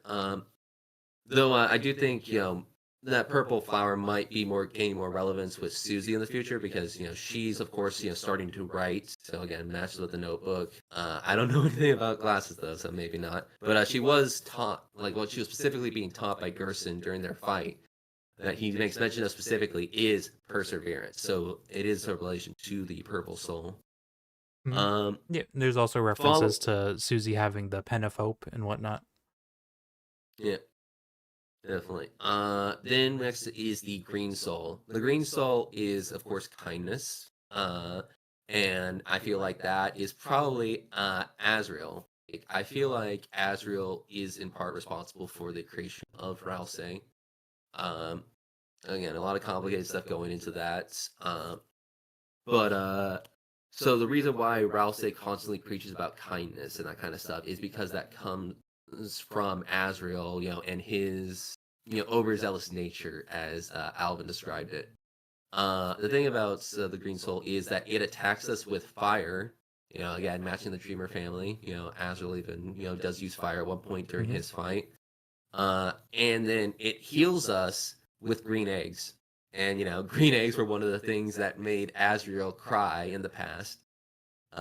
Because he was so happy to see them on his birthday, and then really sad when they were all eaten by Asgore. Right? Oh yeah, You remember that? I guess they do kind of look like green eggs. Hmm, Yeah. that's weird. This could just be like the ambiguity of like pixel art in general, but I always thought they were like little pies, like Oh. little Mm. butterscotch pies. But yeah, I guess they do look like green eggs. Hmm. Huh. Yeah, and then finally, the Yellow Soul Justice, I believe to be Asgore. Uh, and for Asgore, he was of course the police officer, so that explains the gun. Um, and Justice, well, Mm-hmm. so we have like the Spear of Justice, the Hammer of Justice. Like these are both like people who served like under Asgore. The of Justice part would refer to the fact that they are serving like enacting justice on his behalf. It could be argued that he is the justice. As I mentioned, police officer on the badge makes sense. He has a gun. The cowboy hat associated with the Yellow Soul also would make sense with the canceled TV cowboy TV show Mm-hmm. that Asgore liked. Um, yeah. One interesting thing about it is that while it doesn't have the soul, so again, that's why I don't think it's meant to represent a human. It does fire four-leaf clovers, uh, and then the target reticule is a soul icon. Like it's not filled in. Um, so it's almost like the gun is shooting first bullets, at the soul, and then it's shooting clovers at and then indicated with the soul reticule, like it had the soul in its sides or something. Uh, I I'm partially of the idea that Asgore in the past probably uh probably used his gun, as a police officer to kill someone, or at least maybe destroy the soul or something, and that's like caused the issues for him. I've like he did murder 6 kids in Undertale, so it's a bit dark to think about, It, like police murder and that kind of stuff. So I it, get people's like aversion to that idea. it is kind of interesting that Asgore was removed. It is like heavily implied that something happened that he was blamed for, or he did something that a lot of people blame him for Yeah, that happened in the future that caused him to be removed. It was like there's a very, I think it's very like important to highlight the wording. Asgore didn't like resign, because that's usually what happens if somebody does something bad, they like resign from their position. But I think it's yeah, more like evident that like Asgore was like removed. Like something happened and it yeah, was so bad that he was like intentionally like removed. Like the higher up said, yeah, you can't be the chief of police anymore. yeah, I think that's yeah, whether he was, responsible or actually like to blame for what happened still remains to be seen, but there's definitely something yeah, that he thinks that he is being blamed for, that he needs to, people to know like the truth about what happened, which is yeah, you know, what seems to be his motivation for working with Carol and the like. yeah. But yeah. So again, the fact that he shoots 4-leaf clovers, again, this is maybe a bit of a stretch, but the things that Clover mentions, and Clover's, basically theorized to be a death parallel due to the fact of, liking boys, trees, sports, and then having the baseballs, in a room, which seem to have been tied to death, is that she dislikes guns, and she dislikes clovers, Hmm. or 4-leaf clovers, I mean. So my current theory is maybe in some way that Asgore was responsible for Dessa's death. Like maybe Asgore viewed as like the only way if she had been possessed by something, like the demon soul and that kind of stuff, in order to Hmm. protect everyone. Because again, remember, Asgore said he was just trying to protect everyone. So if he, killed Des because she's been possessed by the demon soul, that would make sense. But there's a lot of other possibilities. Um, but like, oh yeah, I forgot. Like another reason why I think like Des is like human is also due to like that one kid that you can see in Waterfall, in the reflection if you turn on debug mode. Hmm. uh, again, you can only see it in the water in a reflection. Water related to shadow, darkness, that kind of stuff. Hmm. The variable code for that is actually named death. And an interesting thing in Japanese is when they pronounce the English word death, it sounds like des.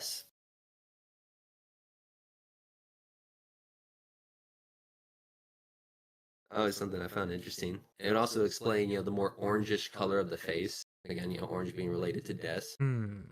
Uh, Interesting. like Interesting.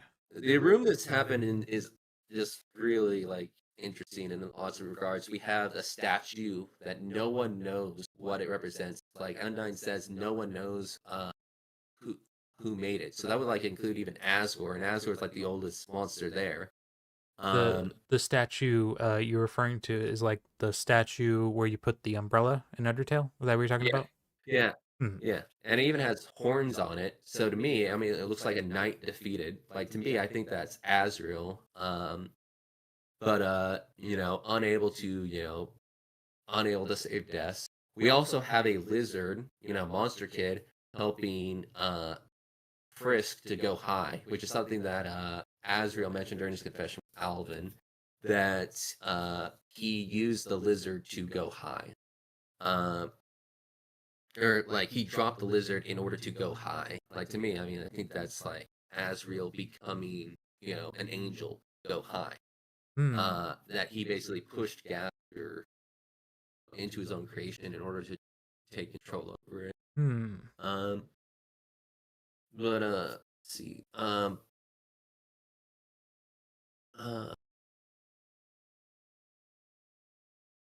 Oh, uh, you said you were gonna let's get see. back to integrity. Yeah, the blue soul. Yeah, blue soul. So integrity is a lot harder to find, because bravery and kindness, they're mentioned everywhere in Undertale, or sorry, in Deltarune. And then again, perseverance is referenced directly in a scene, with Gerson, and again, I feel like you can pretty strongly associate with it, with Victorial as well. Justice, of course, that stuff. So those ones all feel pretty clear cut, cyan and orange as well. But the blue soul integrity, the word integrity only comes up once in Deltarune, Hmm.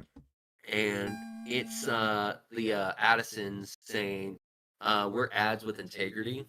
One of the Addisons, um, and so I feel like this concept of integrity is something that's kind of almost missing. I've had this pointed out to me by a friend. He was one of the people who came up with the Azrael Knight theory, Hmm. uh, which I do think is actually a pretty strong theory. But even though I disagree with him a little bit on some certain stuff, but I the blue characters in Undertale are often lying like a lot. Like Chris is clearly lying to Susie about some stuff. Like and Susie is someone who's, chronically said that she hates it when people like hide stuff from her. It's Right. often what causes her to blow up. She blew up at Lancer, she blew up at Rouse. Hmm. Um uh but we had Lancer, of course, lying to us at some point. King is currently in the process of, like lying about stuff, like saying that he doesn't care about darkness and that kind of stuff. Or sorry, doesn't care about the lightners. Um, like it's pretty clear that to me that he is putting on some kind of front. Like maybe he was influenced by the Shadow Mantle, and that's why he was babbling like incoherently during his fight. Um, uh, and right now right now he's basically in a prison of his own making. Like he could be free at any point if he wanted, but he's choosing to remain locked away, which to me is meant to parallel to Asgore, who's also I think like the asylum that they're talking about, Flower King being in it, Hmm. is one of his own making. Hmm. That he could choose to be free, of all of this stuff if he chose to be. There are lots of people that care about him, uh, and that kind of stuff. Um, Yeah, yeah. Asgore's like yeah, whole situation seems to be like a but direct result of like the things that he's doing that he shouldn't be doing, and the things that he's yeah, not doing that he should. Like, I think yeah. as of like right now in the canon of events, I think like the Flower King is pretty much closed down because Asgore just Yeah, refused to sell flowers. yeah. But yeah, if Asgore, like again, King has lost his authority, and I feel like that's why he chooses to remain locked up. He'd rather be a king in cages than a normal person, and it might be a similar situation for Asgore, where he wants to get back, what he once had, and is why is choosing asylum, over basically getting back on his feet and trying again. But yeah, so we of course have Queen constantly lying, to everyone. Like she even says, yeah, I lied. um, and her being kind of deceitful, like she is putting on this villain face in order to achieve the peace that she wants. It's also kind of why I think that Carol probably isn't as cold as she is portraying herself as. Because Asgore mentions that Carol's really nice once you get to know her. Uh, I can't help but feel like you know my personal theory is that Carol does want the weird root to happen. She wants Noel to become this ultimate weapon, and that kind of stuff. So part of her harshness is to try and bring that out because you have to kind of be mean. You have to be mean to Noel in order to get her to use Snowgrave. Um, Right. I would That's personally say that like Carol's like current like the way that Carol currently conducts herself may not be like how she acts 100% of the time, and but it's like it's a decision that she has made in regards to what she needs to do. Like there is yeah, a thing that she definitely wants to happen, like to what I think is to like find December, and yeah, to do so she requires yeah, she requires to be cold, yeah, calculated, and very decisive to get all yeah. of this to work out for her. That's what I Yeah, if think. her yeah, if her plan is to return December, that is also another possibility. The reason why I feel like an ultimate weapon would be needed is because of the Titans. So one of my thought processes is that Queen mentions that with Noel, she will cover the world in, and it cuts out there. But the two things that I would fill in with are snow and darkness. If Mm, she were to cover the world in snow and freeze everything, like I feel like this is where the reboot is going to end with Noel ending the game by freezing it. Just like a hey, that's another great creepypasta idea. Just hey, the game freezes and nothing progresses forward anymore. Would also match with how Carol bronzed the snowflakes and that kind of stuff, preserving them. Um, Everything is frozen, everything is unchanging, nothing can move forward, nothing can progress. It's mm, stuck like that. mm, The darkness idea, though, I feel like is probably more what Carol would want. Because, hey, if everything is covered in darkness, that means that all of the deceased, lighteners, could come back to life, as darkners. Uh, and that would probably even include deaths. I feel like Carol is probably like if my idea is that Des is able to remain alive in the Dark Worlds after she died at some point. And that's how they were able to, like still be around and, you know, play with her like in the Force and that kind of stuff. right. If the Dark Worlds, were closed and now they can no longer do that, the disappearance of Des. Uh, I think, Carol basically wanted to make it so that Des wasn't, just trapped to just being, in the Dark Worlds only, but could, be everywhere. Uh, Because Rousey does mention it, like there is sort of a kind of pain in the fact that he's kind of just trapped here, like in the dark world. He can't, his food, won't fill them, that kind of stuff. And he even resign, kind of accepts, hey, if it ever feels like you don't need me anymore, that kind of stuff, it's fine to just abandon me and that kind of thing. Um, but um, so what was I? I feel like there's something before I wanted to get to the Blue Soul, but I can't remember that. Do you just want me to get to the Blue Soul? I think yeah, you were talking about like how a lot of characters were lying, and I would assume where you Oh were yeah, yeah, going with was like lying is like the opposite of integrity. yeah, yeah. Lying is the opposite of integrity, of course. Integrity is applying. You know, there's like multiple things with integrity. It's not just honesty, but it's moral, upstanding towards others. Uh, Funnily enough, I actually think it kind of contrasts the Red Soul. Like again, well, I don't think the red soul is determination like a lot of people theorized, Mm. and even the freedom that some people have stated I think the red soul is meant to represent. I actually think the red soul is just meant to be being yourself, individuality, that kind of thing. Oh yeah. Um, yeah, the reason for that is because when you win the ball game a second time, it says, despite everything, you continue to be yourself.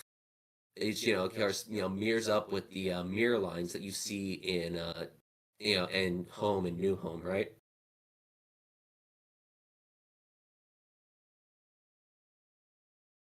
When you say like home and new home, oh, you're talking about the mirror, right? Yeah, Yeah, yeah, okay, yeah, okay, I see what you mean. yeah. Uh, which are of course very important lines in Undertale. Um, all right. Yeah, and I got the exact line. Try as you might, you continue to be yourself. Um, uh, so integrity, of course, is more like an honesty towards others, um, and how you treat them. And then the red soul is, of course, for me, it's like individuality, being true to yourself. So I feel like that's the contrast, between them. And why red and blue are, specifically like important to the original Chris. Um, but so yeah, the blue soul, I believe, represents the original Chris, who I actually think is part of the night in some Hmm. way. Hmm. Either they, because again, a lot of people have pointed out, hey, the knight and Chris do a lot of similar poses. If Chris is a copy of, the knight, of, the original Chris, then that would also be another explanation for it. Because a lot of people, say it was based off deaths, and while I could see that being the case, yeah, they were influenced by deaths. There isn't really any indication in other sources that Chris actually like looked up to Des or aspired to be like Des. Um, Yeah, the closest thing that I could like think of to be that would be Tenna's like secondhand account when yeah, December would like change the channel to like play rock music. yeah, The way that Tenna speaks of Des, Tenna, frames December in this way of like, oh, don't you remember how she was so cool? How she would play all that rock music. That's the only thing I could think of in regards to that. yeah, yeah. Uh, they are also kind of set a bit at odds with each other because Chris is patience while Dessa's bravery. One will charge forward while the other, waits. We also see that with the blue bird, in the board one of the sword route. There's a bird that just sits in the corner. You don't have to kill it. You don't have to do anything to it. Just flying from tree to tree. Um, and to me, I believe that's supposed to be representative of Chris, like not the original Chris, but the Chris that we play as. Hmm. Um, because Birdley calls Chris a fellow bluebird. Uh, the bluebird also, of course, represents freedom, and I feel like this is where Chris wants to be. Chris wants to be free, and right now, what they feel like more like is like a dog, just listening to commands. Right. And that's why we kind of often see this dog imagery associated with Chris. Yeah, that a Um, lot of like dog like mannerisms that yeah, Chris portrays. yeah. Um, let's see. Uh, but yeah, so the Blue Soul being the original Chris. Uh, the interest. So the Blue Soul attacks us with a few things. Like they first attack us with shoes. You know, again, kind of relates it a bit to what we see in Dessa's closet with all the shoes. Hmm.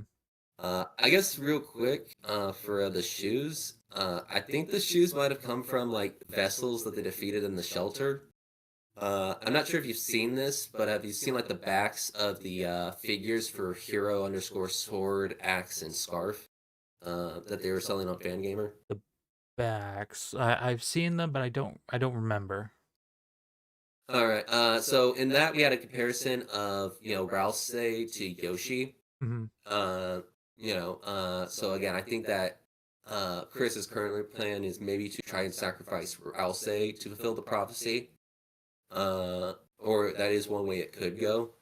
Hopefully we can find some way to avoid that and so everyone can be happy. But like that's my current front running theory. Uh, because we see in chapter 2 that Chris and Rouse separate from Susie and Noel. Uh, so I feel like at the end, what's going to be happening, at the festival is that might be what happens again. That Chris and Rouse go to Card Castle while Susie and Noel go to the festival, and uh, Chris will basically try to close the either sacrifice Rouse or maybe close the Dark World permanently. so that the prophecy having been fulfilled can never happen. Um, uh, the other one though that I found interesting was uh, it was mentioned that by defeating monsters, or sorry, by defeating enemies, you Mhm. could find not only candies inside them, which of course, when you see in the sword root, we see, green candies left behind, Mhm. but it also mentioned meats, uh, which, monsters don't leave behind corpses. So, the meat to me makes me think that in the shelter, that they were maybe defeating vessels that they had created. Hmm. Uh, and those vessels, were basically like, humans. Uh, and again, maybe they're just contextualize this as a video game, but yeah, they were basically just defeating, humans there. Because there's a certain track that's unused called Meat Factory that you can find in the music room or sound room in Undertale, which again is kind of just related to Gaster because you can listen to Gaster's theme in there. Yeah, Um, I think I heard of that. yeah.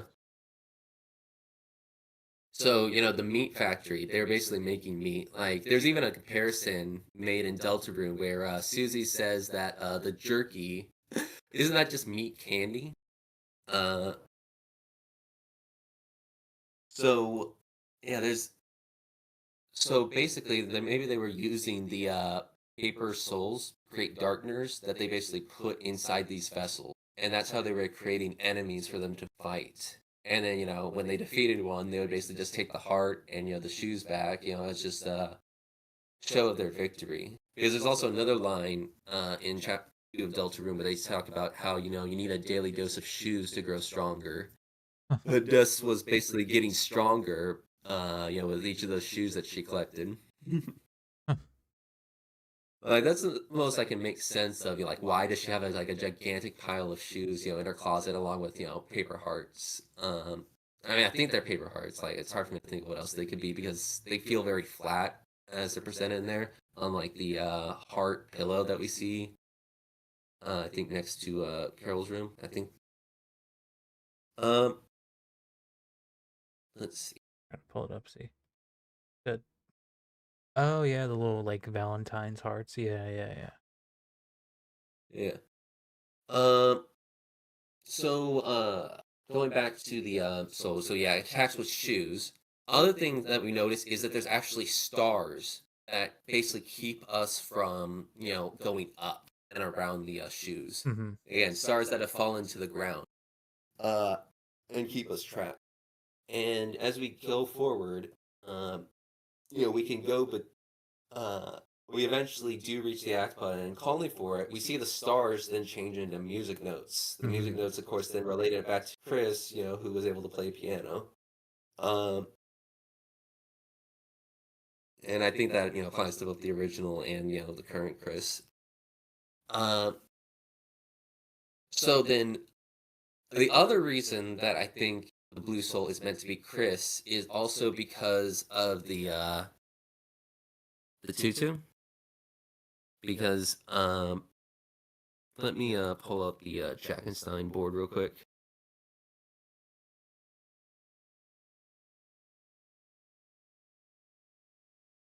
There we go. This one might be something you want to share just so people can see it, so they can also make their own assessment on it if you're able to. Did you post on? Oh, there it is. Okay, I didn't see it first. Yeah. Yeah, the tutu from the Jackenstein fight. Let me see the image. Man,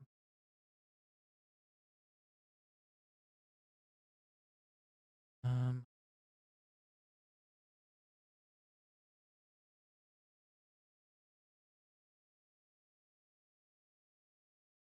that open up another thing. Like, make a whole new window thing for this. So actually, better yet, I can just click the media file.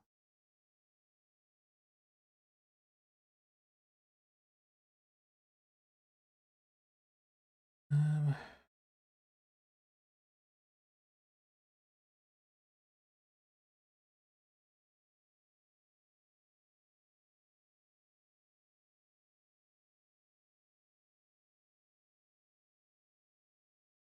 that.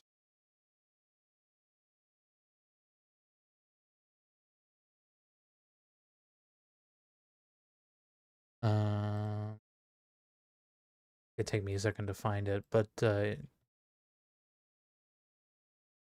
want me to like just go over it while you're yeah, yeah, go ahead. kind of put it up? Yeah, go ahead. All right.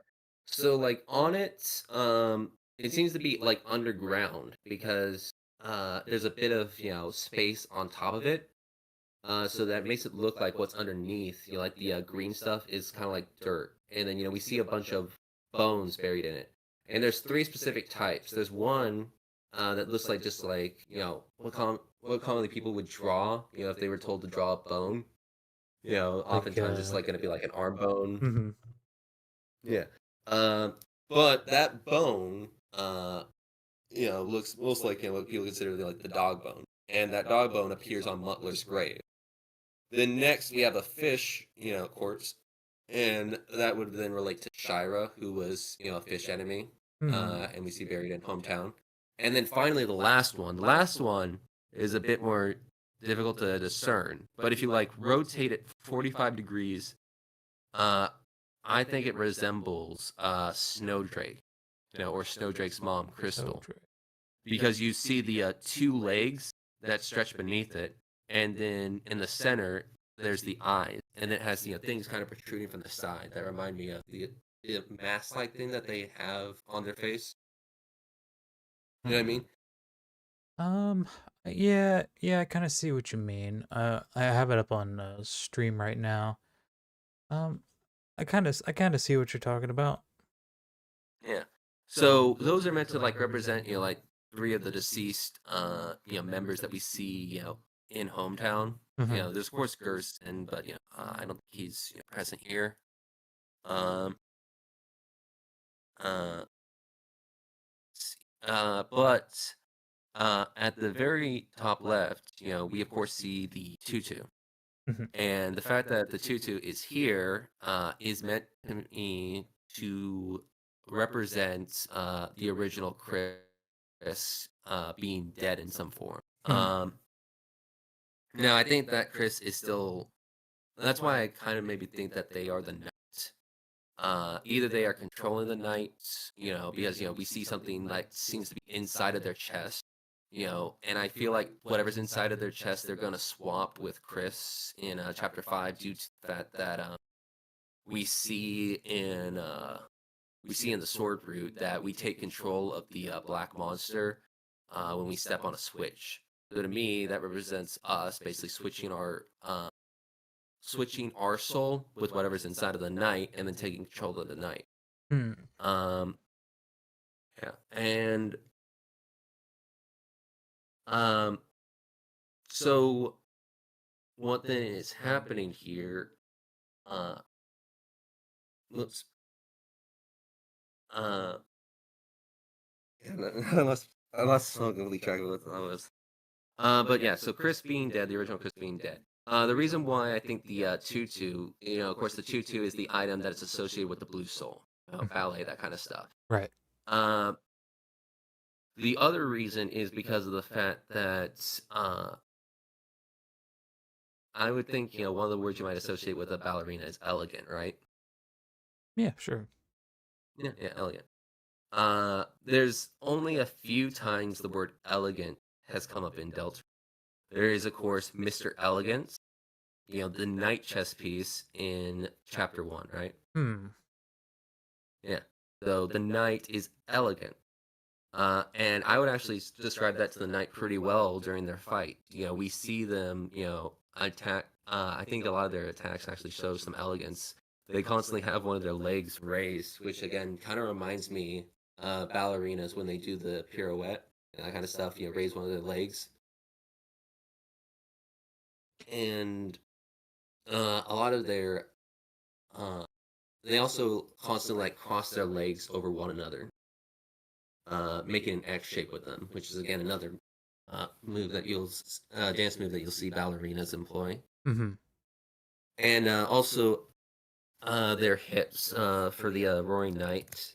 I kind of feel like they look a bit like how they jet out a little bit. It kind of reminds me a bit like of a smaller tutu.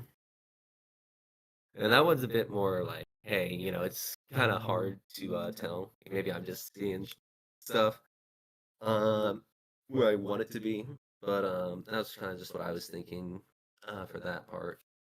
Uh, but the other reason why I think the elegance is important is because in chapter 4, we get the princess ribbon, which is noted to raise elegance, and everyone says that Chris or Susie, of course, won't wear it. Rouse mentions that the gloves don't fit, and Noel says that Chris should wear the gloves. Uh, it really feels like it's an item just meant for Chris because of this. Mm-hmm. Because it increases attack and also defense. Uh, so a lot of times for items you want to increase attack, you give it to Susie because she's your main damage, but she won't wear ribbons. So Chris is like the best option to do that then because it doesn't boost magic, so it's not good for the others who are healers and that kind of stuff Yeah, yeah. or what higher magic. Just the role they play in the party. Yeah. Yeah. The Princess Ribbon is, of course, interesting because you can only get it by going a bit off the beaten path. You see hear the Ring of Heaven's call, and then once you pass, the water falling down, like you have to, do that uh, mini game with the puzzle wall calling. Mm-hmm. Uh, you reach over there and you find they'll see the tail of hell take crawl, and then you see the princess ribbon. So I feel like this princess, is very important, and the fact that they are elegant. Uh, the other part is Miss Mizzle, and she mentions the bluest flower, right? So the Mm-hmm. bluest flower would then relate that to Chris because the original Chris, because they are blue, whereas our Chris, that we play as is cyan, the copy of Chris. Um, and they mentioned that they are a specimen of elegance and kindness. Um, so I do know like Miss Mizzle is someone who is looking for a essentially. And they're saying that this knight is someone who is a specimen of elegance. And so to me, elegance would then relate it to the tutu. Uh, and then relate it to Chris. Chris is not, the original Chris is not showing integrity right now. Um, and that's why it's not, being brought up in the game at all. Mm-hmm. Uh, Uh, I feel like it's probably something that they are going to have to either learn or something. Either the original Chris or the new Chris will have to learn integrity, and be honest. Sort of similar again to how Susie had to learn perseverance. Like it wasn't something that she inherently had, but it was something that she gained in her fight with Gerst. Um, you know, uh, and whoops, sorry, let's go on again. But yeah, so the elegance and kindness. So I mentioned it before that hey, the heroes were all constantly praised for their bravery and kindness. I felt like that bravery and kindness was showing like some kind of union between Des and Azrael. Um, and so for them, that kindness and bravery, I feel like they might have either become an angel by either joining their souls, sort of similar to Undertale. Mm-hmm. Again, I mentioned it before with the antlion showing love between them, and this idea of marriage that's been brought up in the weird root, where you basically give different rings to Noel, uh, and marriage being described as like a union of two souls. Mm-hmm. Uh, that hey, they united together and became the angel, and uh, that might have been like how it was going for Yeah, yeah, I see what you mean. There's been like a handful of references to unions, bringing things together. Matthias combining the items together or fixing them or Yeah, combining the yeah, ribbons together, like you were talking about before. In chapter yeah, 4, Rousey combines Susie and Chris's rooms yeah, together. Then there's the Megazord fight at the end of chapter 2, yeah, where everybody combines together. yeah, There's a lot of like insisting of things being fused together to make something, yeah, bigger than the sum of its parts. yeah. And I think As that is like that falls into, one of my own theories. But yeah, there's definitely a lot of like build up or like yeah, implications to imply that two things are coming together, or maybe multiple things that are coming together to form something new. yeah. Um, so Azrael, being an angel, that's kind of like my thought process. Like he is one of the people you can pray for alongside Noel, and Susie. Again, I think Susie is also another potential angel candidate if they are like given Chris's soul. Um, and I feel like that's also kind of like referenced by the Goner Maker sequence where the names that they will say you're about to meet someone very interesting, come to Chris, Noel, and Susie, who I think are people that we can basically possess with human soul. Um, uh, Chris can, think about Noel or Susie, and the soul will go to them as if it wants to, maybe possess them even. So that was uh So that's like basically my thought process. Like these are potential angels: Azrael, Susie, Noel, because those are the people we can pray for. And whoops. And that's also kind of like why I think that we'll probably swap souls with the knight, because the people that we were allowed to think of were Susie.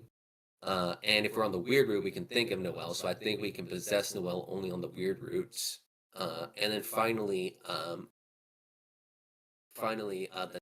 so that's why I think we're probably going to swapping souls someone I'm possessed. I'm sorry, you cut out for a second. What was that last one? The knight, because we The can night. also Okay. try and yeah, we can try to make Chris think of the knight, Mm-hmm. and go to where they are. Mm-hmm. But um, Chris stops us from doing that. But Mm-hmm. I think the reason why we're able to do that, able to prompt Chris to think of it, is because they are someone that we can also possess at some point. Um, Yeah, that so is a interesting point to bring up. That Chris or us, the player, whoever, we can extend our consciousness, if you will, to like another character. Usually, if we're talking about just like the meta knowledge of like a story, usually that's just like a normal change of perspective. But like for a game yeah, like Deltarune, there's most likely a physical reason why that can happen. And while the reason isn't clear right now, I'm sure there is one. There's definitely a reason why we can do this for this, and picked group of characters. And it could be a connection, could be um special thing that we can do specifically, or it could be like you said, like there's a potential for a connection between souls that may lead to a soul swap at the end. um, but yeah, I mean, we've already seen like the unit also doesn't have to be literal. Like, we have seen, in some ways the souls already combining powers with other, like during the fight uh with King and with Queen. Yeah, King and Queen. I don't know, I was having trouble thinking of that. We actually see the soul shine its light, upon them, and make their attack stronger. So that could also be the other way that it resolves, like this idea of combining their powers, that kind of stuff. It doesn't have to necessarily be literal, but maybe it'll be that that's the harder route. To get your happy ending, you have to go down a harder route. You can't just use the angel's power. Right. Um, that was like another thought I had. Uh, but so again, elegance and kindness. So for me, like my thought process again, I'm a bit of a Rudy Knight truther. I think there's just some dialogue by Rudy that really suggests that he knows a lot more than what's going on. The fact that the when Asgore looks at the black shard, he mentions his old friend. Again, makes me think Rudy. That he got the black shard from Rudy. It would also make sense for Rudy to maybe be the knight because hey, kind of like king being best friends with his knight is just like such a common trope, in fiction. And it would also make sense descendant wise, that hey, the knights, have this, like legacy of being, close with, the royalty. And maybe Des, taking on the mantle as a knight. So like the knights that we see, based on like the knight, like despite my again me saying that I don't think the knight is Des, I think it would be silly to deny that the knight is at least inspired from Des in some way. They call back to a lot of things about Des, Mm-hmm. like seeming to turn into a baseball, summoning a bat that then becomes a sword. Mm-hmm. The guitar strings you hear, um, like you are meant to consider Des when seeing the knight at the very least, Mm-hmm. and I've had several thoughts about that. Like the knight might be just influenced by it because if Des was like somehow consumed by the darkness similar to Gaster, maybe they have some influence on how darkness shapes in there. Uh, Yeah, and the but knight's form is very like amorphous. It is very like mm, undecided. It could be like anything. Like almost like a it's like almost like a putty that can like become yeah, solid in a way. yeah. Yeah, it at one point seems to transform into a bird, and well, I think it looks more like and I think that actually is meant to be interpretable. At first, I thought, that's just the mantle, like a lot of people are just mistaking it for a bird. But then I realized actually the bird does have connections with Des and Chris. I mentioned before the bluebird of freedom. Mm-hmm. Yeah, but uh, I was gonna get into Swatch, but actually, let me finish this point on it. But I'll mention Swatch afterwards to just remind me to talk about Swatch. Okay.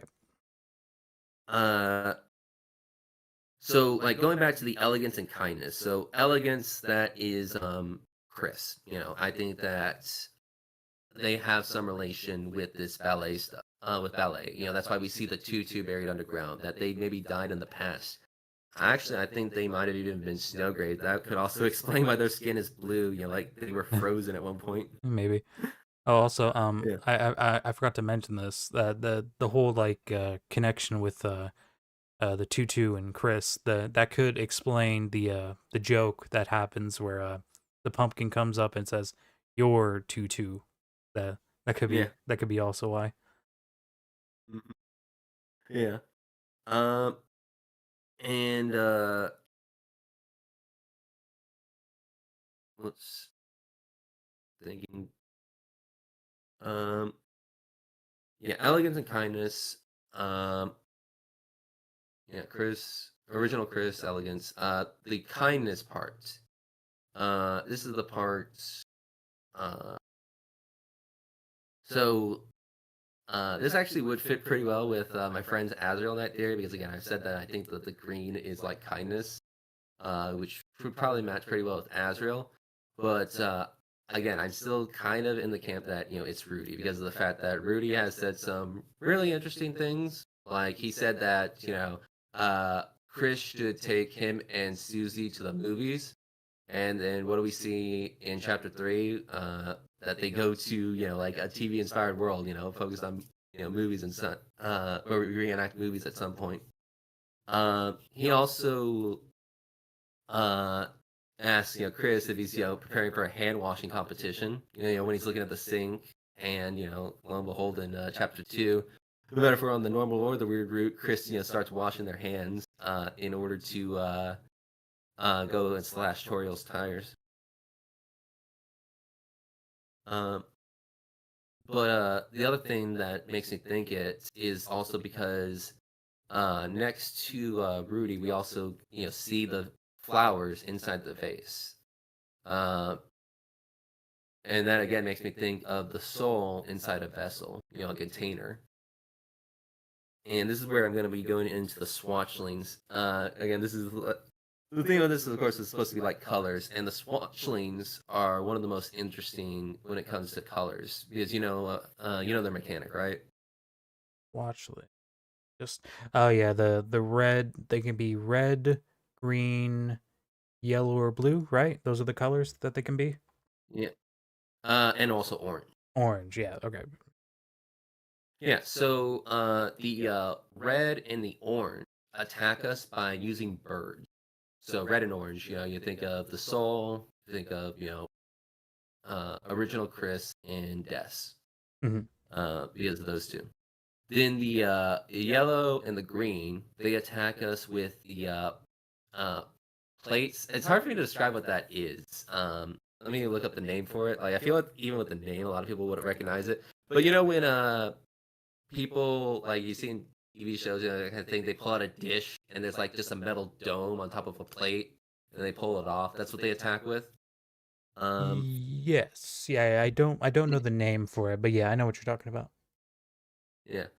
Uh, Plate cover. yeah. Yeah, the plate cover. Yeah.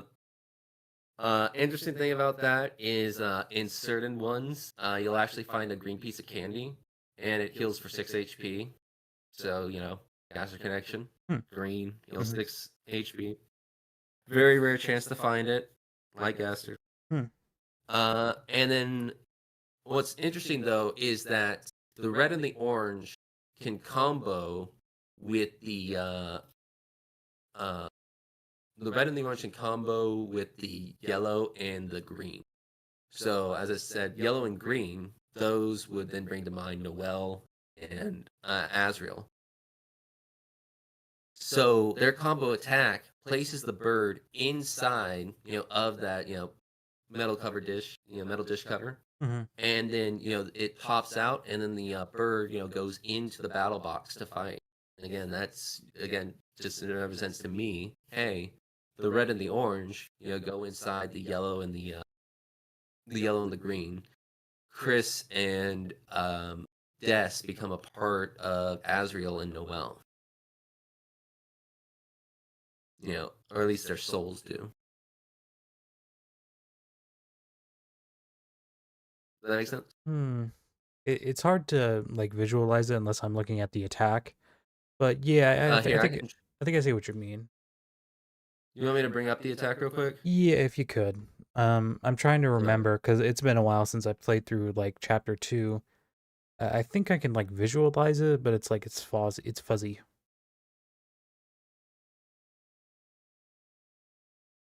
Let me make sure I get it muted on my side so I don't. Uh...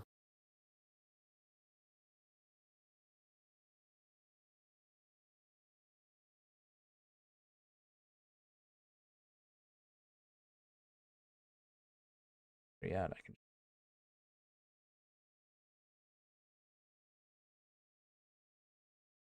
Okay, here we go.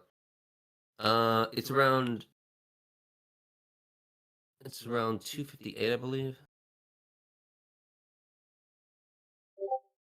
Actually, I might just directly link.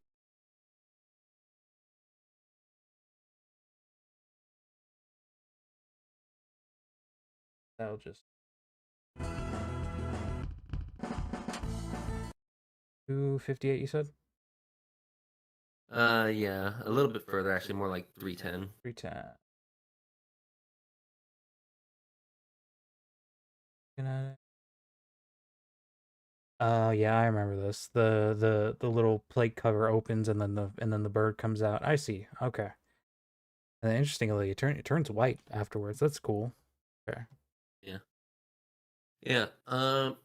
So yeah, that's kind of like my thought process of hey, basically giving their souls to them, and then they take that power as their own. Um, uh, I feel like again we've seen like Chris is able to move around without the soul, so it might be the case that they actually might not need their souls. Either that, or again, their souls persist after death, so maybe their soul was just brought into a dark world, and that's how they were able to stay alive. Uh, but uh but the other one that's most interest that's also sort of interesting is the blue one, the blue swatchling. It Mm-hmm. has no combo attacks with the others, and it remains by itself. You know, there is no purple swatchling, Mm-hmm. but it just shrinks itself down. It doesn't fire bullets into the board. It has to attack with its own body, which you know again is a bit strange to me. Like it doesn't have magic to conjure things. It has to just attack physically, which again I feel like kind of matches Chris, who doesn't have magic. Mm-hmm. But also whenever it hits down on the ground, it produces a bunch of stars, falling stars. Mm. Um, fallen human, that kind of stuff. So I think that Swatchling is meant to represent, original Chris, or at least their body. We saw in Undertale also, that somehow Kara is able to, exist without their body, just as or sorry, no, sorry, exist Mm. without their soul. Uh, Right. that somehow their body has their lingering feelings, that kind of stuff, and that tags along with Chris during their journey. I do actually think they are probably narrating for us, but even at the end of Undertale, we see Flowey beg Kara not to reset and take everyone's happy ending away from them. And the last place they were at was Kara's grave, so they are not just speaking to us, as a lot of people interpret, though it does work under that dual interpretation, but they are also speaking to Kara Mm. there. And right, it's Um, like the only person like who would like let's just say like in regards to like who would want to like reset everything would probably be like Kara in that regard. yeah, yeah. Uh, I've thought before, like a lot of people have theorized that that second voice during the Goner Maker sequence, was Des, because of the fact that it was like 1225 gets mentioned, Mm-hmm. during there.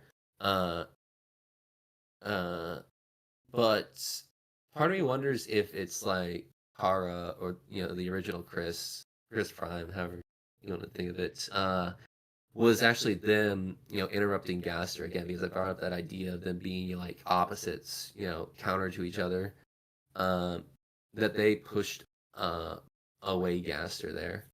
Um, Yeah, that but that that intro is pretty. because they It's do. good. Saying it was mentioned also in the Japanese that the second voice seems to speak with a similar cadence to Kara. Yeah, Uh, yeah, I did hear like, that too. The change in like in dialogue, that is still a pretty, it's definitely something that's very deliberate um as as like a choice. Like it could have just been the same way every like the same type of like text um from start to finish, yeah, but no, it changes. And like, as we know, like in Toby Fox games, the way a character speaks, both in like cadence, font, um, vocabulary, those are very indicative of the character who is speaking. Um, yeah, so like the change in like text font, dialogue, and like the sound of the speech even um like that is like very indicative of someone else speaking. Now, mm, me personally, um I'm not 100% on the whole like other person coming over thing. Mostly because of what happens at the end of chapter 4. I mm, feel like if there was some kind of like interruption, it would have been referenced in some way, because I'm pretty sure at the end of chapter 4 it is just purely Gaster speaking to us. That is what I mm, think. I do feel like if there was like some kind of interruption in the beginning or whatever, it would have been referenced. I don't think Gaster would have like been upset or tried to stop whoever interrupted him, but I definitely feel like he would have like referenced it, considering mm. this is like his experiment. This is his Deltarune. You know what I mean? Yeah. So Well, I was Uh, gonna say that could have also been the instance where Gaster was pushed, into his own creation, as he was trying to connect to someone outside of Deltarune. mm, Because a similar thing sort of happens in Undertale, where we think, oh, we're naming the human that we're about to play as, when actually we were naming the human that was, that fell into the underground 100 years ago. So that could, just be an event that actually occurred in the past. That's why I said, hey, the prophecy probably has happened before and was probably stopped at some point. Um, and that could have easily been the case, back then that, hey, when the time when Gaster was, working to see his Deltarune accomplished, that, hey, he was pushed into there. Uh, and now we're starting like 10, 11 years later, and now we are actually in control of Chris here. yeah, it could have definitely been like a flashback sort of thing. That's what some people Yeah. think the beginning of chapter 2 is as well. Like it's like some kind of like flashback sequence, and it's not happening in like the canon progression of how we're seeing it. It's like a flashback sequence similar Oh, wait, to wait. For chapter two, which part are you talking about? the very beginning where Toriel's like, "Is that a knife?" That yeah, that's what I Oh, was referring yeah. to. It's similar to that one moment in Undertale, if I remember correctly, Oh, after yeah, where Undyne chases Undyne. you and then you fall Yeah. and then you hear like Asriel's voice, presumably talking to Kara. Kind of similar to that. Mm. Yeah. I never really thought about it that way. There was some weird stuff that has been noticed there, like the fact that Toriel doesn't Toriel mentions that we should get going because we're going to be late, but as you get out, uh it seems like she doesn't indicate any sign of this being late, so it seems like we got out on time. Yet, uh, Mm, uh, uh, oh, you you breaking up, Leaf? Are you there? Hello, hello, Leaf? Are you there? I can't hear you anymore. Oh, hello. Oh, hello. Hi, can you Oh, hear me? yeah, I can hear you now. Okay, I decided to disconnect my microphone. Maybe something glitched with it. Oh, okay. Uh, what was the last thing you heard? The last thing was oh geez. You were talking about oh man. Um you were talking about Like Toriel? the intro Toriel. Yeah.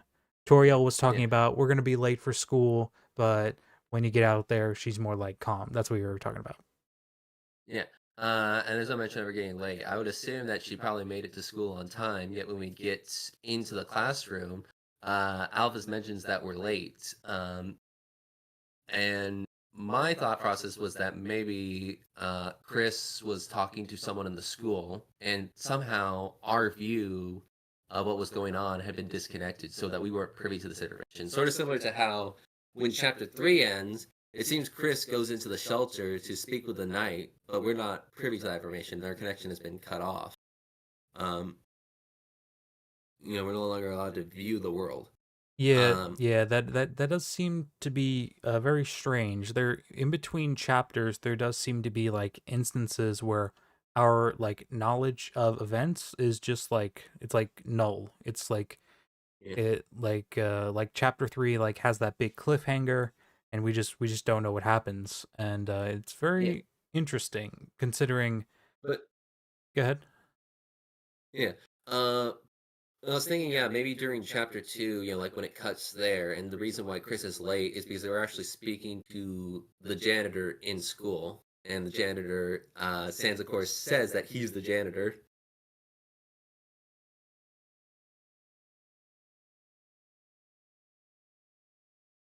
Hello?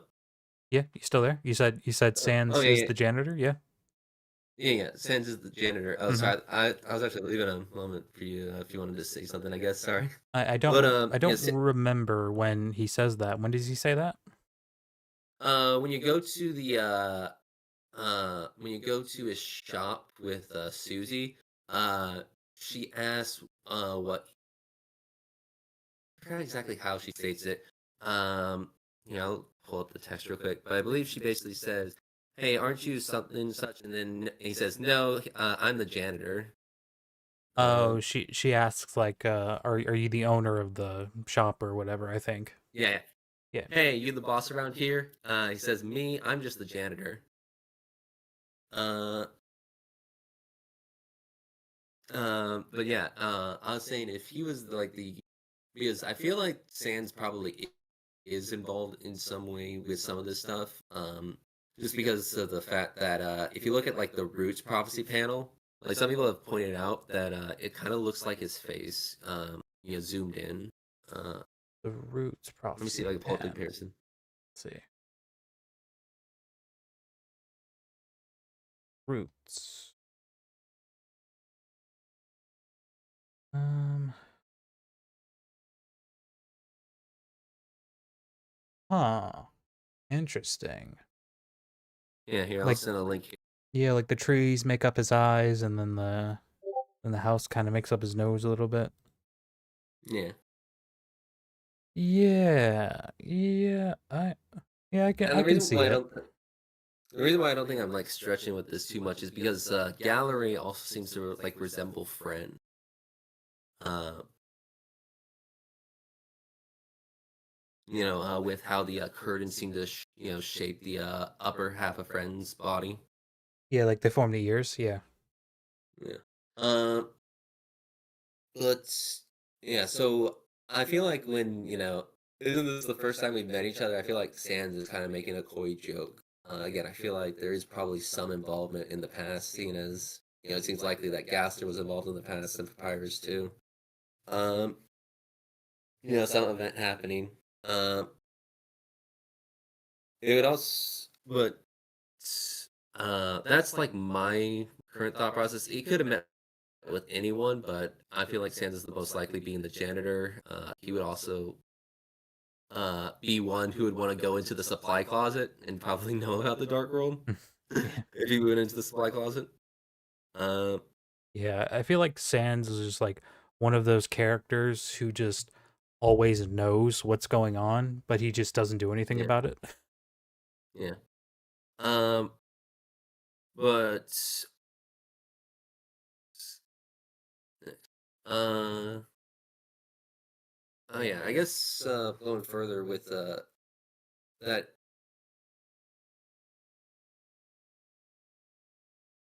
Uh, Mhm. I was talking about the Swatch link. Yep. I meant their combo attacks, all that stuff, the fallen stars.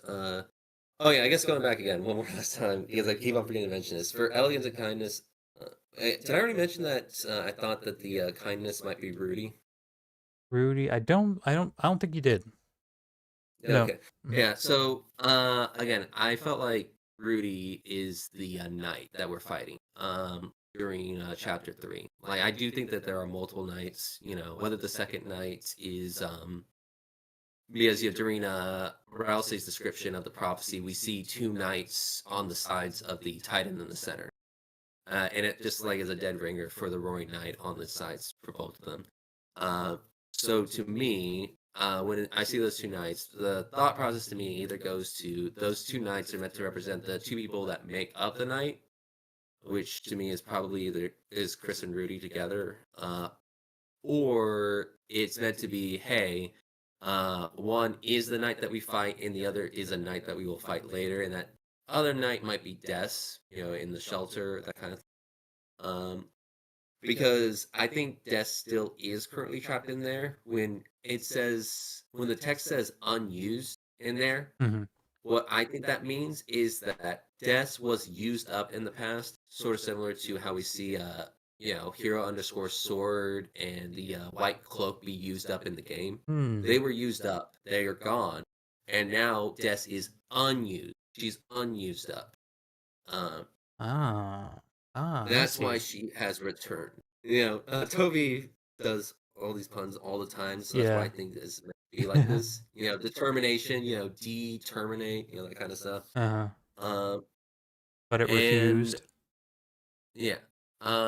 So I don't think we're going to be fighting Deaths right now. Like later, if the, again, it could be that these things that we're seeing aren't happening, chronologically with each chapter. It could be the case that yes, actually, she does mention several days, but um, I feel like the fact that she's being unused is indicative of something. Let's see. But yeah, for Rudy, the reason why I think that he's kindness is, of course, again, he just seems, like a very kind guy, Oh yeah, and definitely. also he wears a green sweater, when you're in the church. Green, of course, connected to kindness. Mm-hmm. Uh, and yeah, there's just a lot of interesting things about him. I already mentioned, hey, he knight being in front of his king, that kind of stuff. The black shard, Asgore has. Mm-hmm. The flowers inside the vase. Again, I brought that up. Flowers are also another thing that are tied to our characters. Chris's flower is moss. Yes, and moss is a flower. A lot of people don't know that. Um, which they constantly eat, off the ground. Noel and Susie's flowers, of course, are roses. We see a rose. So Mm-hmm. Susie, of course, eats the rose and was about to also give it to Noel at one point. Mm-hmm. And there's just a certain cut scene that was cut from the weird roots associating Noel with a rose. The rose thorn, Um, yes. yeah. Uh, Carol's flower is, the cactus. Cactuses are also flowers. Mm-hmm. It's mentioned to be the most assumed array of plants, and again, I feel like that would match with Carol. Again, I feel like her harsh exterior, she's hurting people to like kind of help them. Again, matching Queen, who says that she uh, to make everyone happy, is it okay to be a bit of a villain kind of stuff when she opens up to Chris. Uh, and so that's whoops. So yeah, these flower association, the bird associations, as the soul, those are where like my mind goes to it. So the flowers inside the vase again make me think that for Rudy, he's also uh maybe being controlled by, a soul, someone's soul. Sort of similar to how I think Chris is and how the original Chris probably was at some point, and maybe even Des. Um, and other just interesting stuff. I already mentioned, how he seems to like predict some future events, like going to the movie theaters. Also funny that he would have also been taken there by Chris, creating that dark fountain. If Rudy was that knight, then he would have been taken to the movie theaters by Chris creating that fountain, Susie as Mm-hmm. well. Yeah. And the black deer also makes sense because he has black hair. Uh, what was the other thing? There was a few other things. Oh yeah, and then the fact that he constantly talks about kicking other people's ass, kicking Birdley's ass, kicking Susie's ass, Chris's ass. At the end of chapter 3, he does kick our ass. And he also mentions wanting to kick Sans' ass during a certain scene. Uh, and to me, I mean, uh, I feel like that's something we might be seeing in chapter 5, like the knights going after Sans because of what's happening with Toriel. Because the knight still is probably going to go after Toriel as part of whatever like elaborate scheme has been cooked up by Chris and them. Yeah, well, Uh, whatever's like going on, I would pay money to see Sans and the Knight like fight each other. yeah, and then Toriel is probably going to be with Sans at some point, during this chapter. Yeah, Um, so it makes sense for that to occur then. yeah, I wouldn't be And surprised if.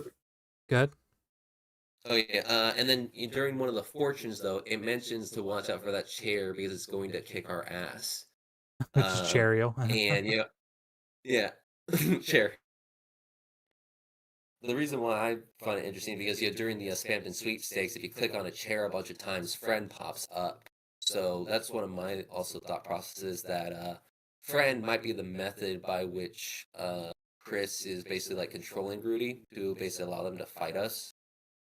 Um, because they're making it would also make sense for why the knight is so strong, basically being a fusion, of a human and a monster, that their strength is, you know, quite strong.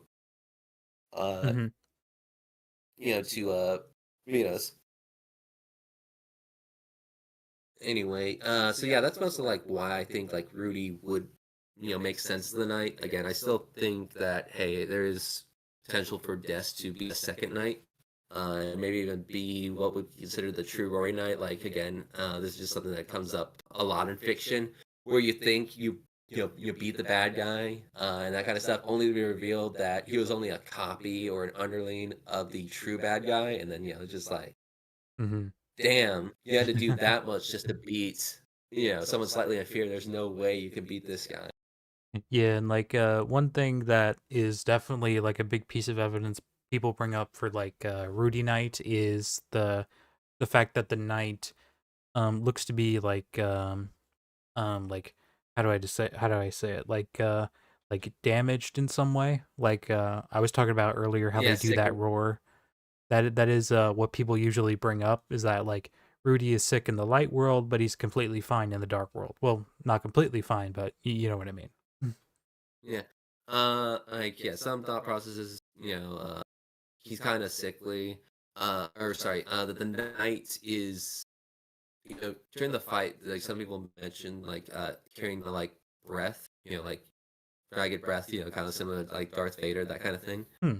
Um, But also some of the descriptions during the fight almost just signs of sickness, like seeing golden stars or silver stars. Often Mm-hmm. hallucinations. Felt like a chill behind your back, Yeah, when they and look I over really need to to it, pull those up. really need to what? I need to look this up so I make don't misquote. I really do hate when I misquote stuff. You feel lightheaded. You saw golden stars. Your Hmm. vision narrows. You felt something close over behind your head. Your head is spinning. You feel surrounded. You felt your chest twisting. You felt a migraine coming up. Um, again, a lot of things that you could associate with sickness and that kind of stuff. Like, it's also brought up like in the chapter 2 Dark World, where we have Vero Virokun being chased by the ambulance, right?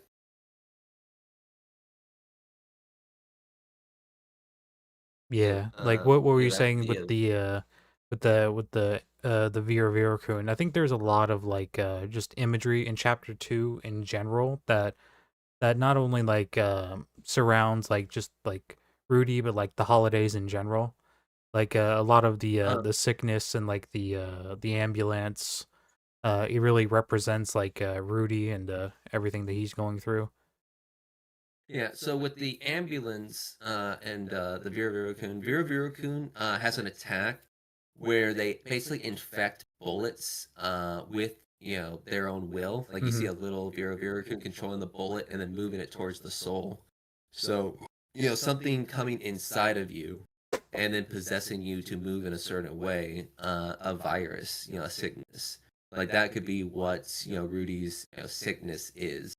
Uh, and then he is the specimen then of elegance and kindness, that's mentioned by Miss Mizzle, um, the bluest flower, that is acting in some way, some accordance with it.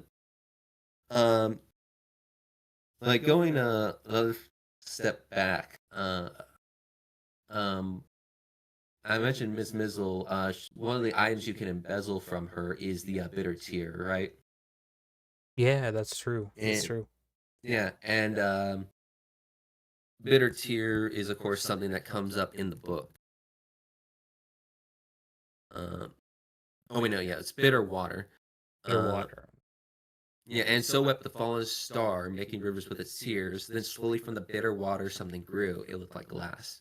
So the bitter water, of course, connected to the bitter tears. They mention Susie and Noel think that the bitter tear is just rainwater, and then Raoul say, they just clam up. He just clams up when you give it to him, suggesting that he's hiding some information. So my thought process goes like this: the angel Azrael, after some traumatic incident, basically cried over hometown.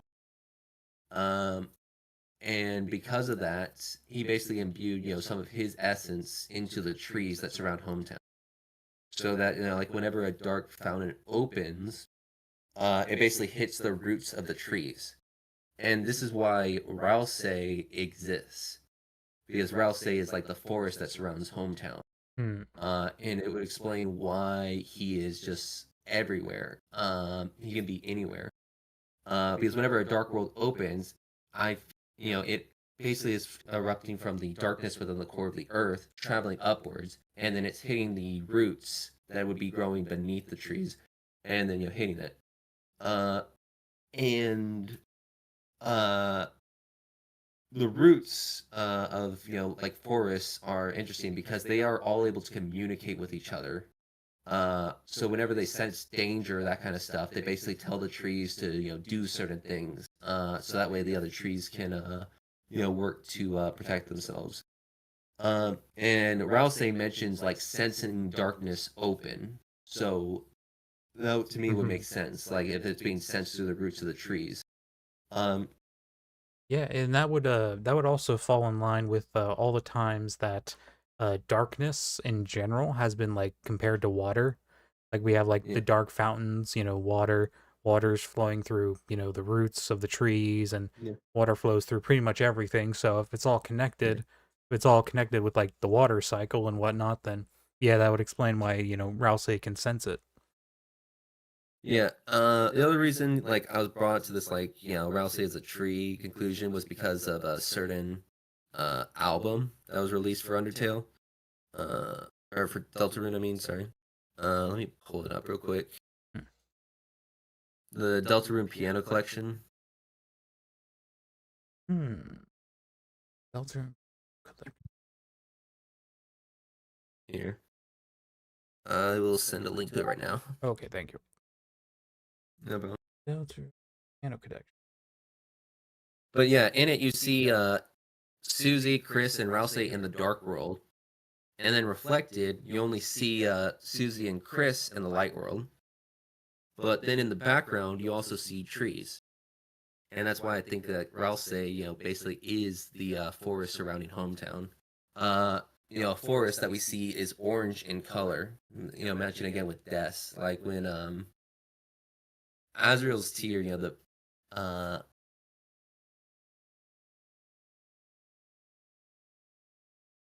Hmm. uh but one thing of notes as well because of this. So like basically Rouse gave life to these trees, and that's why they are, and that's why Rouse is in the image of Azrael, his creator. Um, but one other thing of note is remember that Noel says during the Dragon Blazers game that the Fire Mage had left the party and we were replaced with the Ice Mage. If you look around Noel's house, you see green trees surrounding it. And I feel like that's the ice palace. When we go there, hey, we're suddenly not going to have access to Rouse because there's no orange trees, around, this house. Hmm. And whoops, and that's why, hey, we're just going to be without Rouse there, but Noel will be with us.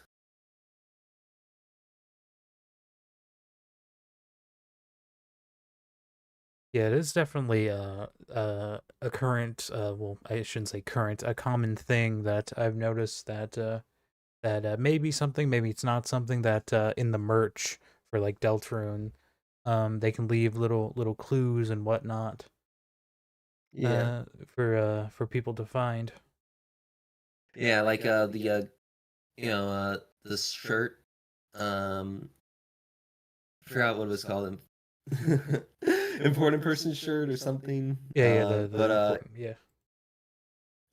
it says, your love will become theirs, their love will become yours. It definitely feels like the concept like of love is, important for Undertale, or sorry, for Deltarune. Hmm. And again, we see the antlions, doing that. So again, I think this marriage of their souls, to make an angel is probably important. One idea I've had is because how the desert board is followed by the island board. I think the desert board is the past. That maybe making that angel was what brought water to their area. That they were suffering because of something, and then making the angels able to basically save them from their turmoil. Uh, that and that maybe the prophecy is something where uh, a princess will be sacrificed by a prince, in order to in order to save the world from a catastrophe. Um, because basically that's what I feel like it has to say. Because Susie says to the Shattered Prophecy that I wouldn't let that happen, Chris wouldn't let that happen, and most importantly, Rousey wouldn't let that happen. So the thing that I think most likely that Rousey would never allow to happen is for them to hurt somebody else to accomplish their own goals. Like Rousey seems most averse to that idea because they are someone who wants to sacrifice themselves for others. To do the opposite would go against every fiber of their being. Uh, so that's why I would think it's hey, the prince will sacrifice the girl to essentially save the world. Hmm. Yeah, so in the past, that was probably uh, Noel, uh, Noel using Chris's soul, or Azrael using Dessa's soul, Yeah. in order to bring about the angel. Hmm. Um, and I feel like the weird root, one of the weird roots is, like a twisting of this is because this is basically us sacrificing, Noel, uh, in order to try and avert this catastrophe, which I believe to be the roaring. It says that the Titans can only be dealt with by fatal damage. Snowgrave is described to inflict fatal damage. So basically, we are, you know, sacrificing Noelle's either sanity or some part of her in order to gain the power to destroy the Titans, but it's just going to lead to another bad end, which I mentioned before, I think is just the game being frozen. Yeah, yeah, like it could just be like just like mechanically speaking, like Noelle's ice magic would make her like the perfect like what's the word I'm looking for? The perfect counter to like any darkner or any like like any like person from the dark world. Because we see that in the weird route. Anytime you try to fight a darkner, they end up running away. But Noelle Yeah, has the ability to freeze them in place. So if there's yeah, any being that can stop, the Titans, it would probably be Noelle because of her ice magic. yeah. Oh yeah, I forgot something a bit interesting. There was also the yellow flower cut in half, that you can take a picture of, Mm-hmm. and it's also surrounded by blue flowers. So I thought maybe that flower cut in half was Des, and it still could be. Again, symbols can be interpreted in multiple ways. I've gone over like how the girl can be interpreted not just to be about Susie, but also about Noel or Des. Um, the yellow flower torn in half. Again, I felt like it matches pretty well with Des, like what I feel like like how I envision her, like standing strong and that kind of stuff. But the flower being torn in half could also again represent, like some piece of Noel being taken in the past, and like Chris is, just standing there watching it happen.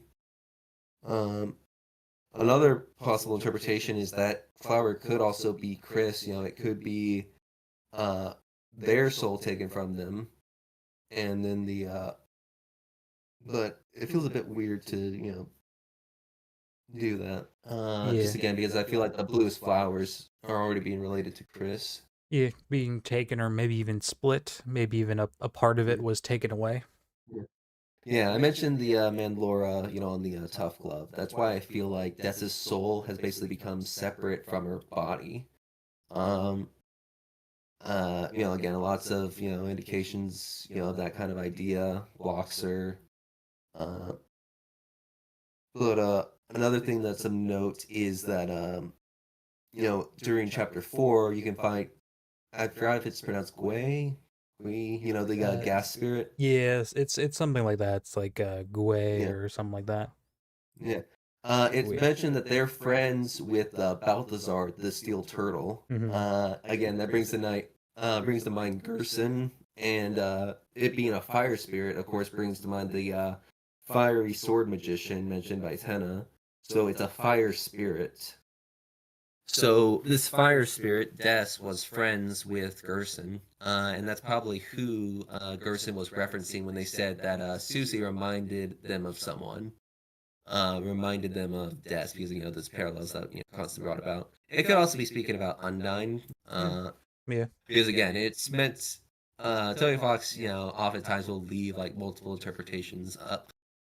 Um, but for the um, for the Des parallel, uh, what's notable though is like at the library, next to the book of Lord of the Hammer, you see a book by Heat Flameson, Mm-hmm. asking the player not to forget them.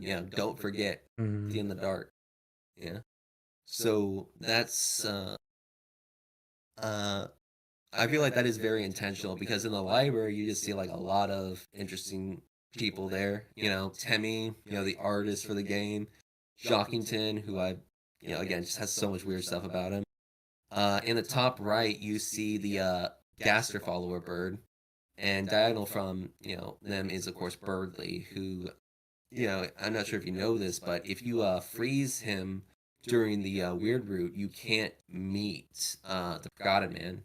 Uh, it's actually really interesting because if you start the weird route, you can't see him.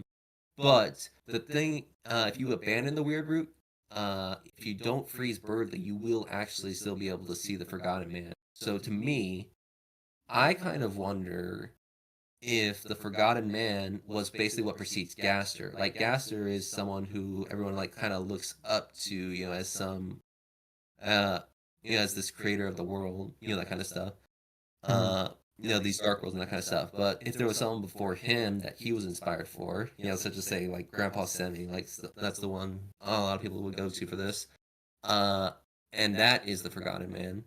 That is also one way you could interpret it. That this blue bird in the top right is actually like just a copy of Birdly, uh, and that's why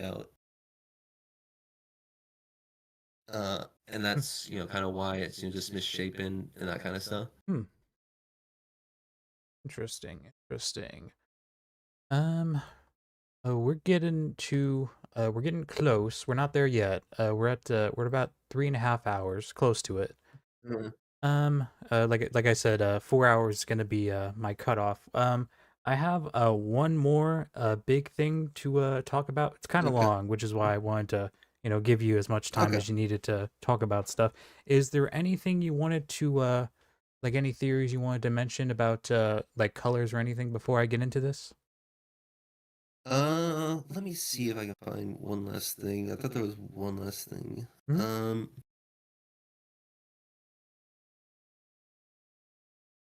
I mentioned the red and orange of the trees. Hmm.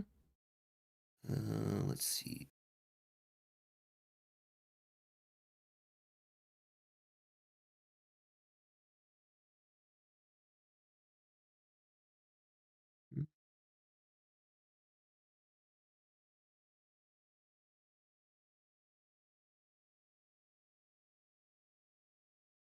Oh, and that's not something I really have any theories about. I just do want to mention. Sham is purple and orange, which is something that I found kind of interesting. Kind of because it kind of relates to the purple dragon and death. Mm-hmm. Yeah. Oh, here we go. Rainbows. That's the thing I was thinking of. Um, Rainbows are kind of interesting in Deltarune, um, because we've seen two characters able to make them, Mm-hmm. and those characters are Clover and Rousey. Like during one of Rousey's acts, he can make a rainbow, and then Clover, also makes a rainbow when they appear during their fight. Mm-hmm. Uh, and I mentioned before, hey, ball game, you put together all of the traits of the soul, and that is how you win ball game. That is how you win the game. Uh, so Rouse and Clover, of course, related to Azrael and Des. And I think this is also meant to indicate that, hey, they did have a true love, that they did beat the game or something Mm-hmm. along those lines because of the fact that uh, the rainbow is, of course, mentioned only a few other times. It's mentioned with the trefoil, an unused item that has green clovers uh, on it, a moss emblem, really use it Chris, Mhm. and then rainbows on it. And then we also talk about Azrael's, the final boss in Azrael's game, of course, has rainbow colored wings. Oh yeah, And there's like a whole like rainbow bridge in chapter 3, right? yeah, yeah. But the thing about the Rainbow Bridge that's interesting is that when it's actually made, it doesn't look right. Yeah. And the reason why I think that is because of the fact that Rule's card, basically interfered, Mm-hmm. and so there's a third entity that got involved and corrupted the rainbow, corrupted the love between them. Uh, and I do want to say I don't think this is like Toby Fox saying that polygamy bad and that kind of stuff. It's just Rule's card is a dummy and stupid and and kind of interfering with that. But that's kind of why I think that um this love being successfully conceived will basically give them the power to just make rainbows, putting all the colors together in ball game, put all the traits together, and that's how you win the game. Yeah, it's a lot about balancing. Instead of just taking one aspect of something, you try to find a balance and you combine everything together. Because Mhm. that's how it ended in Undertale too, when all of the souls combine themselves to beat Flowey. Yeah.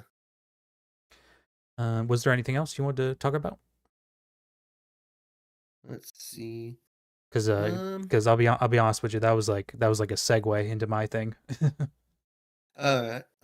Yeah, I'm good with that. If you have any time, I'll see if there's anything small I can talk about real quick. Okay, cool. So yeah, so balance um is kind of what leads into the big thing I wanted to talk about. It's a little bit long, so I'll stop every so often.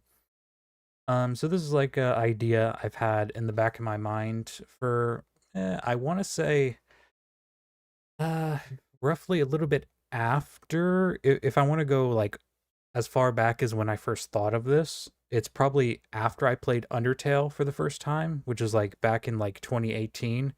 It wasn't like a full on theory, it was just like an idea I had. And it kind of is has the opportunity to resurface with Deltarune here. Mm. And the reason why I never made a video about it is because it's not perfect. I'll just be upfront. It doesn't match up correctly 100%. Mm. And I was talking to you about this a couple of days ago, and it has something to do with the seven souls, or the seven souls, the seven flowers, and essentially what that leads into is the seven chakras. Mm. Oh So yeah. chakras are found in like several different like belief systems. It's kind of like interpretive, how like a lot of people interpret chakras in different ways. The specific one that I'm going into is the one found in Hindu, the Mm. seven chakra system, or to be more accurate, the six chakra and then one extra chakra system. So I'm gonna grab some images just so people can see it. So I'm gonna grab the Flower King flower image, which should pop up on stream right now.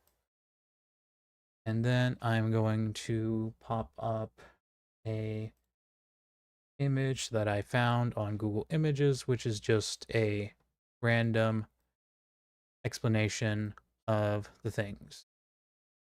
So, like I said, I'll be upfront. The colors do not match up correctly. Like, as you can see, there's no red flower, there's no like dark purple flower, and there is no golden chakra. The colors don't match up correctly, but I still wanted to talk about this just because it has something to do with colors and the like. So, this is how the chakras work. The in this specific interpretation of like your chakras, they each represent a different aspect of life, I guess you could say. And with that, the key to understanding all of your chakras is about finding balance. It's about finding balance in different aspects of your life. And I should preface this. I'm not like an expert in like Hinduism or anything. But this just makes me think of this. So my knowledge of Hinduism is very like limited. So sometimes the chakras are like associated with ailments of the body. Like for example, your third chakra, your yellow chakra, your chakra, if there's something wrong with it, there's a problem with your digestion. So sometimes they could be representative of physical ailments, like if your stomach is acting up, then that means your yellow chakra is not balanced. Um, in regards to how I think this could potentially in the future be represented in Deltarune, I think this could be in a way how Rouse finds balance in himself in the next chapter, because I'm pretty sure the next chapter is going to be a Rouse chapter. So Yeah. to start, we'll just go from bottom to top. The red chakra is called the Muladhara chakra, which is essentially your root chakra. It's like your foundation. It's like your root. It's like being grounded and stable. And basically, what I am envisioning something similar to this, happening in, the next chapter is every single one of these flowers can become a different aspect of each, chakra. And each of these, flower darkeners could help Rouse find balance in his own particular way.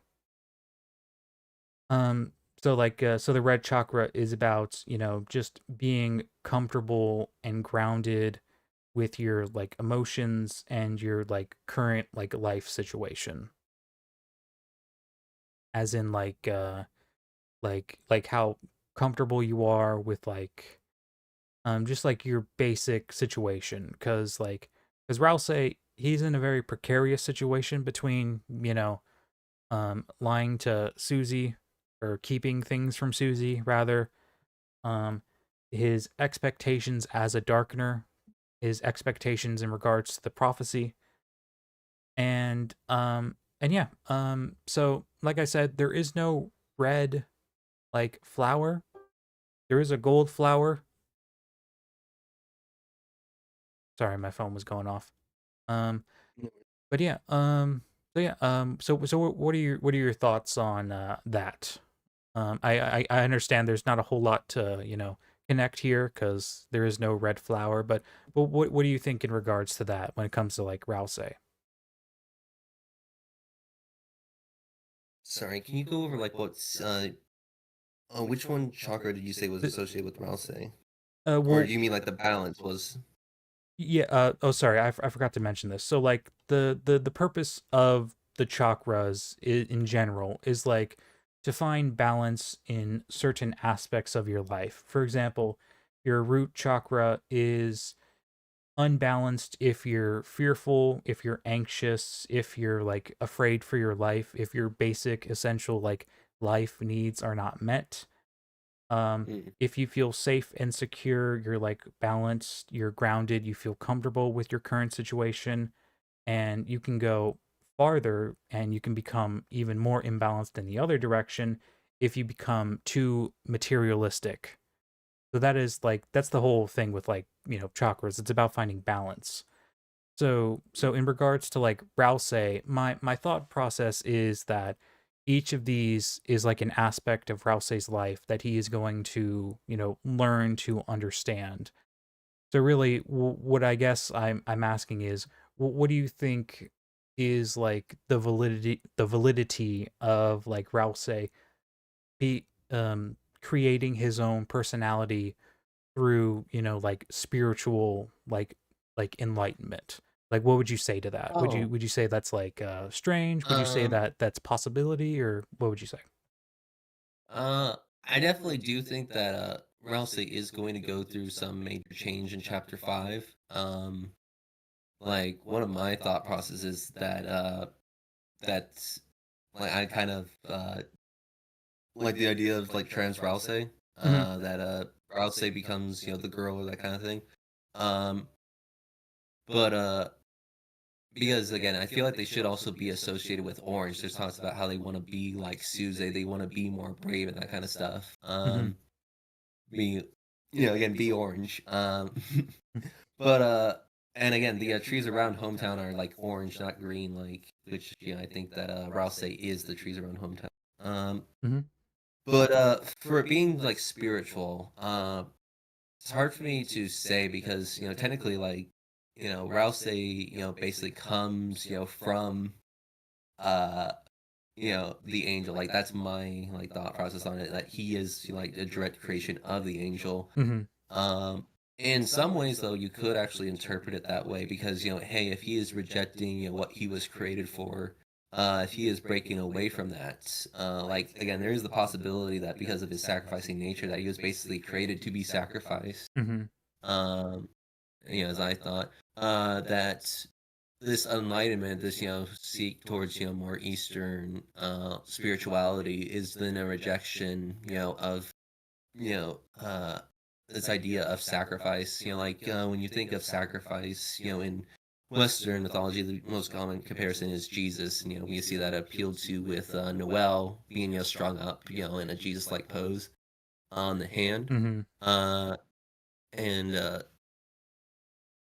so if you want to say, so yeah, I guess I could actually see Rouse, gaining more individuality, more self-awareness, more respect for themselves, through Mm-hmm. a rejection of the Deltarune religion, prophecy, and a look towards a more spiritual side. As for it being more like an Eastern like themed, or like focused on that stuff, I'm Mm-hmm. not quite so sure about that.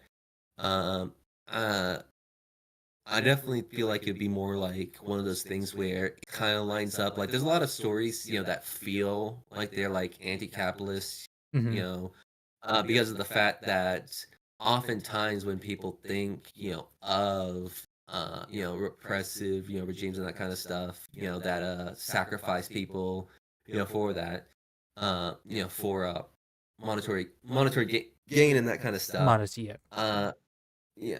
They often think about it, but oftentimes the creators aren't, explicitly trying to make like an anti-capitalist message. Right. Uh, I'm not.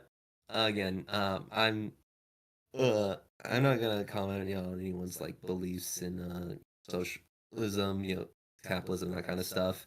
Um, but the thing is, the reason why a lot of people do this is because that's sort of what they experience, and yet they don't attribute it to capitalism, that kind of stuff. They don't have the words to describe it. I'm not sure about Toby Fox's like awareness, like of Eastern religions and that kind of stuff. So will he specifically reference the chakras, or will he specifically reference Eastern religion? I feel like that part is unlikely. Right. I do Yeah. think this but Rouse rejecting this Western religion and rejecting it could again be construed in a way that does feel more akin to an acceptance of Eastern religion. Right. Yeah. Yeah. Even, Like I was gonna say the actual like specifically talking of like Hinduism. I don't think that's going to be like any sort of like yeah, reference in like Deltarune or anything. What I was more so like getting to was like the aspects of a person's life and like how they're like because in this example of the seven chakras, each of these coincides with a particular aspect of your life. That's what I was more so like yeah, focusing with. Like for example, the second one, the orange chakra, that it revolves around like your creativity, like your ability to mm, like create things. Like once your basic needs are met, you understand like where you can like make things. And like in regards to Rouse can, like he can, change Susie and Chris's room. He can make like the cake, but yeah, he never like enjoys it himself. He can like make yeah, things, but he never like does it for himself. He makes things for other people. He doesn't make it for yeah, himself. So like that would be like an example of him being like, imbalanced. So like in like what I'm trying to get at is that like it's not going to be a direct reference to like the chakra. It's going to be a reference to like Ralsei's imbalance in the vein that there are parts of his personality that are, you know, a direct result of who and what he is, and those aren't, you know, those aren't balanced, those aren't like, you know, good. He's he serves others before himself, and while, you know, on the surface that's a very, you know, virtuous, you know, quality to have, when you do it to such an extent that Rousey is doing it, where he only thinks about, you know, his friends, he doesn't think about himself. That's to the point where it's like, you know, self-destructive. That's to the point where it's like, you know, that's where the imbalance comes from. So yeah, Yeah. I wasn't specifically, you know, saying that it's gonna be like they're gonna be like Rousey's gonna like convert to Hinduism or anything. Yeah. I was saying like Yeah. just like in general, you know, like the basic aspects of his Yeah. personality are gonna become more balanced in that regard. Yeah. Yeah. Again, I do think yeah. So my point wasn't that I was thinking you were doing that. It was more just like explaining like Oh, okay. why I feel like it could align with that. Okay. Because again, like when I say this, like when people like often reject, you know, like capitalist frameworks, it Mhm. often like seems like, oh, maybe they're endorsing socialism and that kind of stuff. And then it's often like not the case. It's Yeah. just that they identify problems that, you know, come from capitalism, and then they speak about them, and then uh it's not like, oh, well, I don't think we have to throw out capitalism, you know, for socialism and that kind of stuff. It's just, you know, that. So in this case, again, identifying the problems with, you know, Christianity, Mhm.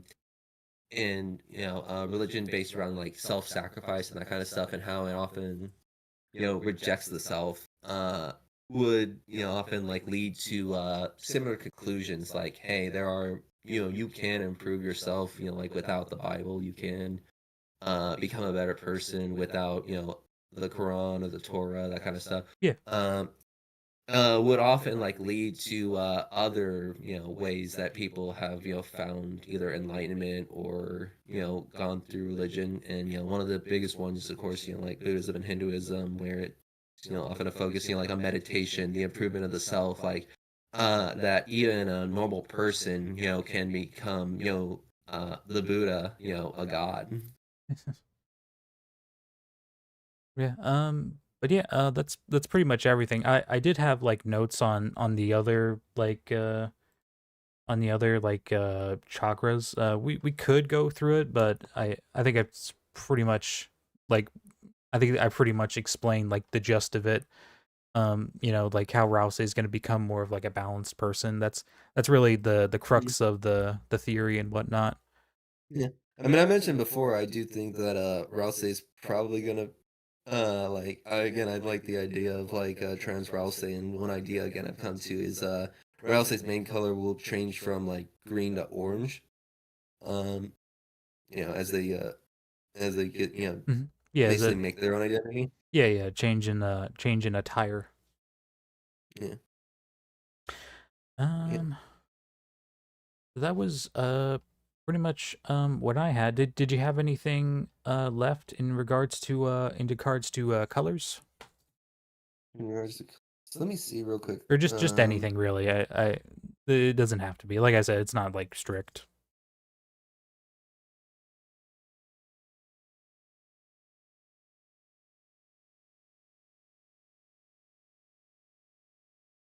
I mean, if you want, you can even talk about the video. That's your video that you're currently making, if you want. Sure. Yeah, let me just see real quick if there was anything that I forgot. Okay.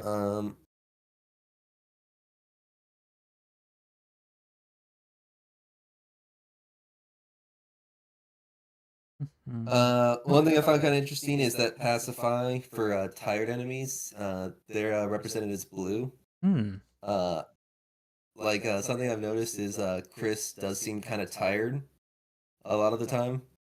You know, they sleep during the church. You know, they struggle to Yeah. stay awake during that, Mm-hmm. and oftentimes, you know, they fall asleep in class, and it feels like maybe it's just because of all their late nights. But yeah, they definitely seem to be dealing with some tiredness.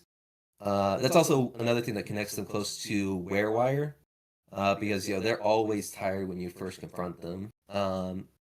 And then Werewire, I believe, isn't. And again, I think that's meant to represent like the original Chris, who has broken free from Carol's control, um, and is doing their own thing.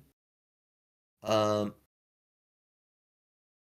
so like maybe like the reason why I think like a Carol basically is working with Chris, and the Chris that they think they're working with, uh they think that they're working with the original Chris, but the original Chris has basically replaced who they are in this world with this copy of themselves. That was one idea I had. Yeah, and Uh it also kind of goes into whole like the whole Chris is being controlled aspect of it, because mm, that's what the werewires are. They're being controlled. mm. Oh yeah, the other thing about Green Gaster, another one of the photos you can take during the tenant board sequence is you take a picture of the green spring. Uh, Hmm. Lancer literally Hmm. digs up the earth, and then the green water, rushes up. Mm-hmm. Again, darkness, shadow, water, Like a fountain. erupting from the earth, making a fountain. Yep. And you can also take a picture of it during that, and it'll say, "Sorry, the gray fountain," instead of the green. Instead of the green fountain. You may tend to change it from green to gray, which again I feel like Gaster was originally green, and it's on a strip of his color to become like what we see of the Mystery Man in Undertale. Um, And if I remember correctly, it heals you too, which is interesting. yeah, Not sure if it means anything, yeah. but hmm. Oh, I mean, the healing definitely means something because of the fact that revivements, uh, they're all mentioned to be like green crystals. Mm-hmm. Um, and like the pyramids in the light world, but Mm-hmm. uh that's how it is for like most of the revive items. So I think that the revivements are basically from Gaster, and uh and they again bring people back to life. If someone is swooned, they just restore them back to full HP, which again works with the bitter tear, which I think again came from Asriel, which also does restore someone back from being swooned back to full HP. So if you view the angel as someone who can bring others back to life, that's mechanically what these items represent: the revivement and the bitter tear. The angels having the power to bring people back to life. Mm-hmm. Yeah. Um, the pink, white, and blue ribbon make the trans flag. I always find that kind of interesting. Right. I definitely feel like Toby does have quite a few trans coded characters. I'm not sure if he's going to make one explicit, but I feel like that's also another reason why I feel like Rouse is going to transition. It doesn't have to be like a literal transition, like hey they become a girl. It could just be like more metaphorical, like again Metaton, the ghost, Metaton gain the body that he always desired. Same thing for Mad Mew Mew, or uh, what else was there? Rouse, again seems to be a shapeshifter, like able to fill like a horse costume. Yeah. And in the game they even and in the Sword Route game, or sorry, the tennis board game, they also are able to shapeshift into a box. So again, the idea of transformation. I feel like they keep their form, they keep rigid and stuck to it because of their role in the prophecy. Um, but yeah, so changing themselves, going against that prophecy would be them. Would maybe include them shapeshifting into something else. Yeah. Or Uh, at the very I think that's least, type of become more fluid with how Rousey presents himself. yeah. So yeah, as for my own theory is basically about the sword root in Deltarune, and how we can use it to basically predict the past, present, and future of Deltarune. Like a lot of people's theorize have basically made the observation that hey, we're freezing enemies with the white cloak. Isn't that just what we were doing with the weird root in Noel? So My thought process then, well, if board 2 is what we were doing in the present, because hey, chapter 2 and chapter 3 take place on the same day, then what does that say about board 3 and board 1 of the sword group? Well, board 3 seems to be the future because hey, we're fighting a bunch of monsters that were mentioned by Gaster during the Goner Maker sequence. He'll say, an interesting coincidence, if you put their names in. We have Asgore, Undyne, Caddy with a Y, Jockington, Toriel, all of them. Mm-hmm. And I even think like the orange monster, firing fireballs at us is probably Azrael, with Death's soul. That's why they're orange in color. Yeah. Um, so that's the future, and then what we're seeing on board 1, well, that's the past, and basically I'm just using that to try and line up a bunch of like loose details I've noticed all throughout the story of Deltarune into one cohesive, into like as much cohesive as I can make out of bits and pieces. But using that as the template to try and predict what's going to happen and what's going to be revealed to us in the future. Yeah, and how obviously, you don't have to say it if you don't want to, but how is the production going? When can people expect to see that video? I had to hire a second editor for it, Mm-hmm. but I feel like since that, the progress has been going on pretty smoothly. Um, I am. I think we can still make it in June. Uh, but yeah. So yeah, around That's when June. I'm. Yeah. Yeah, it's probably in terms of like um what's the word I'm looking for in like the popularity, or I don't know if that's the word, in terms of like traffic is a better term. It's probably better that it comes out later, because it feels like chapter 5 might be coming out soon. Maybe, Yeah. maybe soon, maybe not. Um, Yeah, I feel like it's probably going to be in the later half of the year, mm, latter half of the year. But yeah, it is definitely going to be something where I might have a bit of egg on my face if it ends up coming out sooner. Maybe I should have made the video so dang big. But right now we do have uh right now we do have about 20 full minutes edited, and a lot of bits and pieces to the stuff following after it. And again, probably just seems to have picked up quite a bit. Worst comes to worst, I guess we could just recycle some footage to use for the second half. yeah, and there's nothing wrong with like, like maybe doing some like reworks to the script if it does come out like earlier. Obviously, um, I don't think anyone would mind, as long as you say like, hey, like a lot of this was done before chapter 5 came out, so there's a good chance that some of the information Well, here might be a little wrong. yeah. But Yeah. Um, yeah. I mean, a lot of the big stuff is focused on what I think is going to happen in chapter 5, so I feel like I kind of wanted to come out before chapter 5. yeah, hopefully, fingers crossed. Is it gonna come out on your like main channel, or are you making a separate channel for your Deltarune stuff?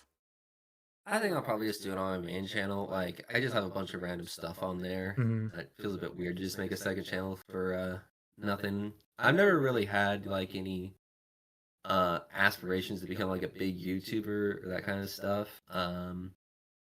Whenever I've used whenever I have posted a video to YouTube, it's mostly just been like on a weird flight of fancy. Yeah. Like, hey, I thought I wanted to try something, and so I'm gonna do it here. And again, like, that's why, I wrote a book at one point just because, hey, I thought, I want to try that. I commissioned like a manga story just because, hey, I wanted to see something created. Mm-hmm. Uh, but I'm just not someone who generally like normally has that feeling. But when I do have that feeling, I feel it strongly. I feel like I have to do it. Yeah, it's like from like when like started doing it seriously. Like my YouTube channel, it's kind of old. It's kind of like 12 years old. So like Mm, on and off, I would just like upload like a random video every so often. I never really like expected like anything to come of it. I'd be lying if I said I didn't want to, make things that, a lot of people would watch and enjoy, but yeah, when it comes to like just like, making YouTube videos, you could just like y- how do I say this? It, as long as you have like any sort of like drive to like, make something, I think that's perfectly, that's more than a reason enough to just like, make YouTube videos just for any reason, really. Yeah. So, um, we're getting a little close to my time limit here. So, I just wanted to tease that a little bit, and I'm gonna put your channel in the chat. So if anyone wants to check out that video when it's released, you said it was coming out around June. Yeah, that's what I'm predicting. Okay. So, if anyone wants to go check out Leaf